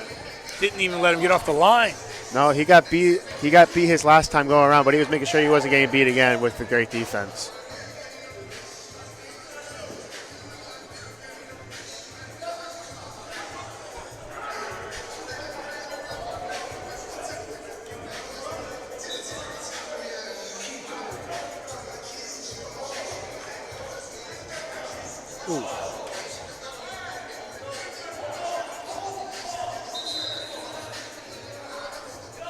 The other thing is, too, is we talked about, getting a workout. They're getting bumped off the ball and then going. That was a great job all the way around. Yeah. Great defense, good catch, good throw. Marcus Morales of Allen. Morales got bumped off twice, Morales did, and he still made the catch. Everything but the catch. Everybody fears.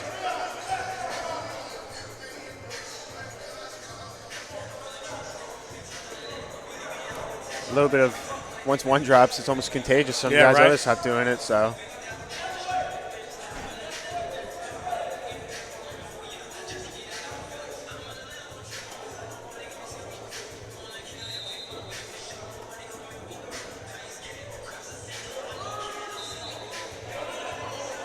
Yeah, you're going to have some players that got dinged up. We're going to feel some effects afterwards, depending on where they're coming from. It could be a long drive, but, they definitely got a workout today. Yeah, they did. Ron thanked all the sponsors. We will as well. Good ball. And Yes, good catch. FCA, Big 33, National Preps, Rising Stars, St. Luke's Sports Medicine, St. Luke's Sports Rink.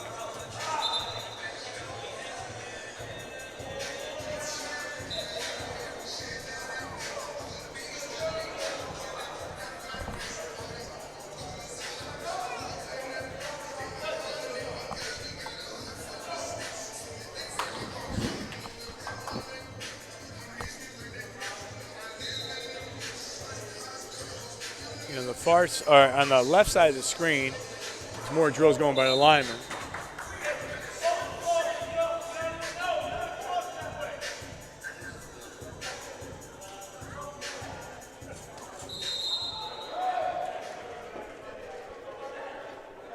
Whoa.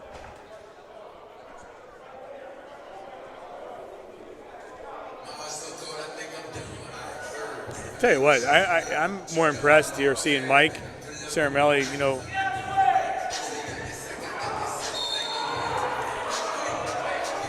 Getting his coaching juices flowing. He wants these guys not to come in the middle of part of the field, wanting to get to the outside. You don't make the catch, so you can get more plays in the allotted time. That's two receivers. I mean, two big guys right there. Yeah, two big guys going at it.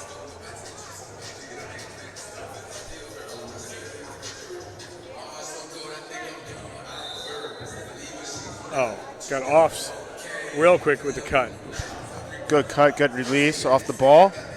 That was Nakai Bullock from Parkland. Quick toss play. Andrew Magistro, which we've changed his name 3 or 4 times today. We apologize. We didn't get pronunciations. It's hard to get a pronunciations for 100 guys. Yeah. That's your job. You're supposed to be here. You were here early. What were you doing? Sipping Wawa coffee.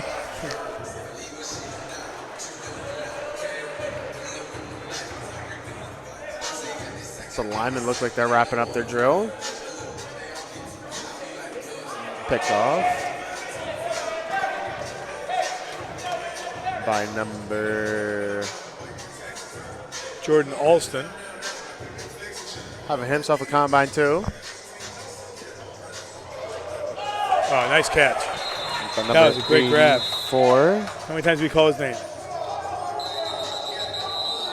Jeriel Calhoun. Allentown Central Catholic.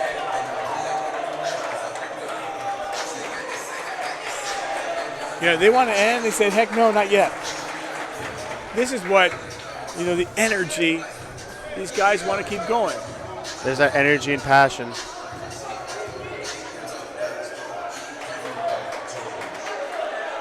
So now they're really going. They really want to get going. Lost the footing for a second, still making the catch. Jaden Fields, Wilson area.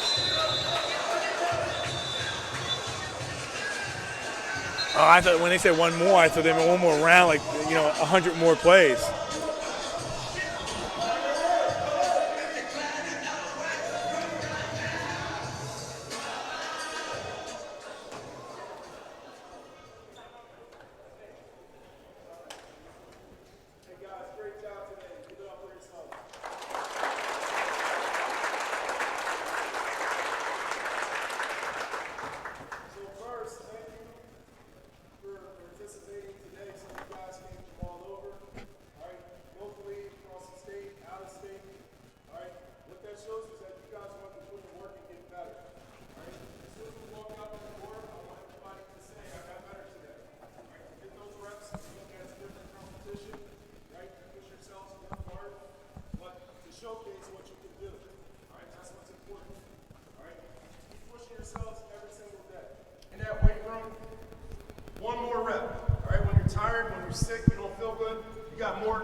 Great job today. Some of my coaches are going to speak, all right? And then we'll circle back here and finish off, all right?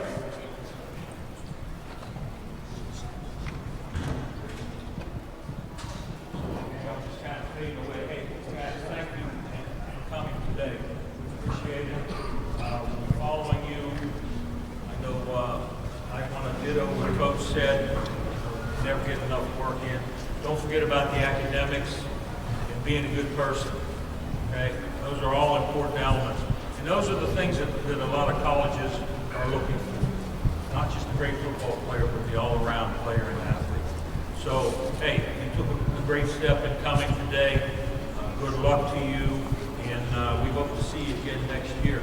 Thanks to all you parents and you coaches. Great job. You did a great job, and St. Luke's for having us here today. Thank you so much. Good luck to all of you guys.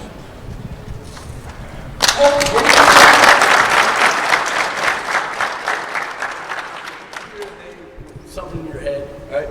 Listen, process, apply. I'm telling you, it's the key to a lot, man. It's not just football, right? Listen to what coach is saying. Listen to what mom, dad are saying. Listen to what your teacher is saying. Process what they're saying. Apply it. It'll keep you out of a lot of trouble. It'll get you to where you need to go. You with me? Great job there. Keep competing. Keep looking to get better. All right, good stuff.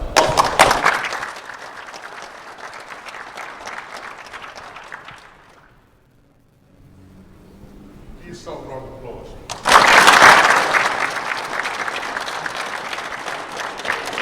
So I've thought about this for about a week, how to address you guys. I want you guys to leave here thinking that you should be selfish. A lot of young kids are not surrounding themselves around people with like minds. Right? You have goals and aspirations. So I want you to be selfish when you leave here. Selfish about who you surround yourself with. Pick your friend group wisely. You guys are athletes. You set yourself apart. And so just be mindful about the people that you hang around. And you pick your friends. If your friends can't help you get to your goal, they should not be your friends. Is that okay? Right, all right? Remember that. Second thing is this. A lot of young guys today, first time competing. And I know what it feels like to compete against the bigger guys, right? And they're stronger, but never, ever think that you can't do it. Always compete. Every rep that you compete, that's every rep for you to get better, right? Continue to grow. And listen, hit the academics. A lot of guys are going to spring ball. So use this when you go back to your schools, catapult yourself to having a great spring ball, okay? Clap it up, Joe.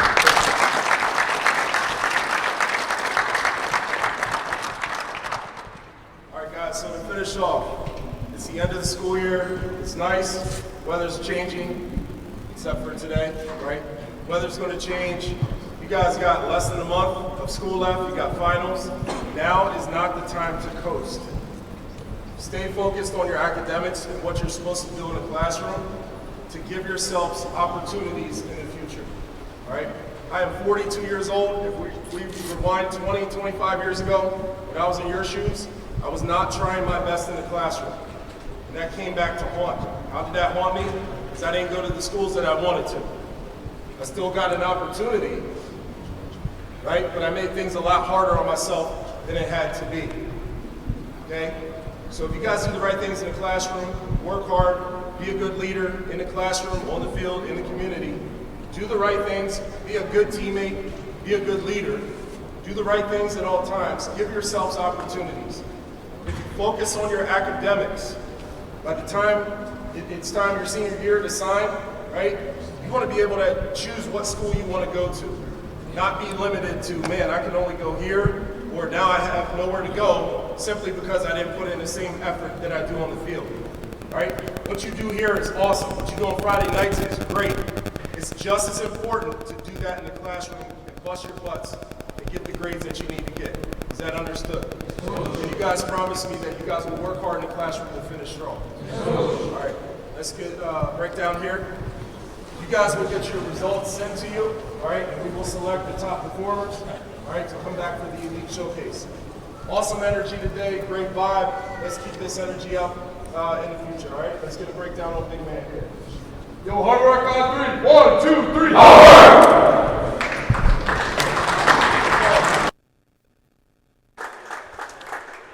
All right, with that, we go down to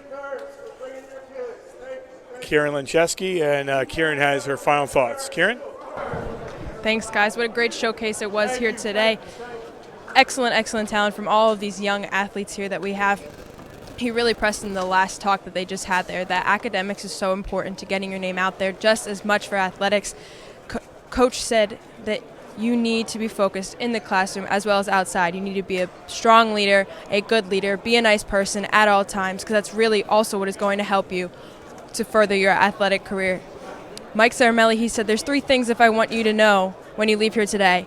And he said, I want you to listen, I want you to process, and I want you to apply it. Whatever you may be listening to from your coach, from your parents, from your friends, he said, listen, process, and apply it. So that is something very important that we're leaving here from this combine today with. So it was really excellent. Some of these players will get their stats back here in a few weeks, and they will be known if they will be chosen for the Elite Showcase. So great efforts out here today. Guys, back to you.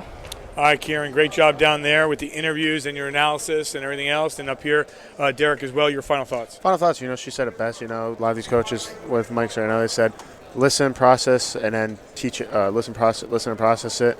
You know, as someone who often was taking finals like that, what Ron said, don't coast, and it came back to haunt him in his future. He had to work a little bit harder than he wanted to later on. That way he was able to have an opportunity. Don't coast, do it. If you're a senior or even a college student, don't coast your finals. Continue to keep that same energy off the field and put in that work off the field to be able to better yourself and have those all kinds of choices in your upcoming future. But today was a good talent of showcasing football across the Lehigh Valley, and I'm looking forward to. They got my football juices flowing. I'm looking forward to the following combines and this upcoming football season. Yep. All right, so that'll do it for us. They will have the next combine on the 21st of May at Hempfield Area High School in Greensburg. Then the Elite Showcase, as Derek mentioned, on the 28th as part of the Big 33. A great job today by everyone. Ron Johnson, the owner and director of Rising Stars Football Academy. Gary Gathel from PSFCA, Big 33 Executive Director, as they get ready for the Big 33. Mike Saramelli, St. Luke's Director of Sports Performance Operations. Randy Attia, obviously the Allen Athletic Director. Mel Thomas, we had a chance to talk to as well, the Allen football coach. John Hoth, I saw, was in the house. Mike Bender, the owner and operator here at St. Luke's Sports Rink. Also the Parkland lacrosse coach. Kevin Conley and the team here from Sports Fan Base Network. For Derek Moore, Kieran Lynch, I'm Al DeCarlo saying so long, and have a great Saturday afternoon. And if you want to see what happens and where your numbers are, obviously you'll get a call as part of the Elite Showcase and take part in that Big 33 coming up on Memorial Day weekend. Have a great afternoon, everyone.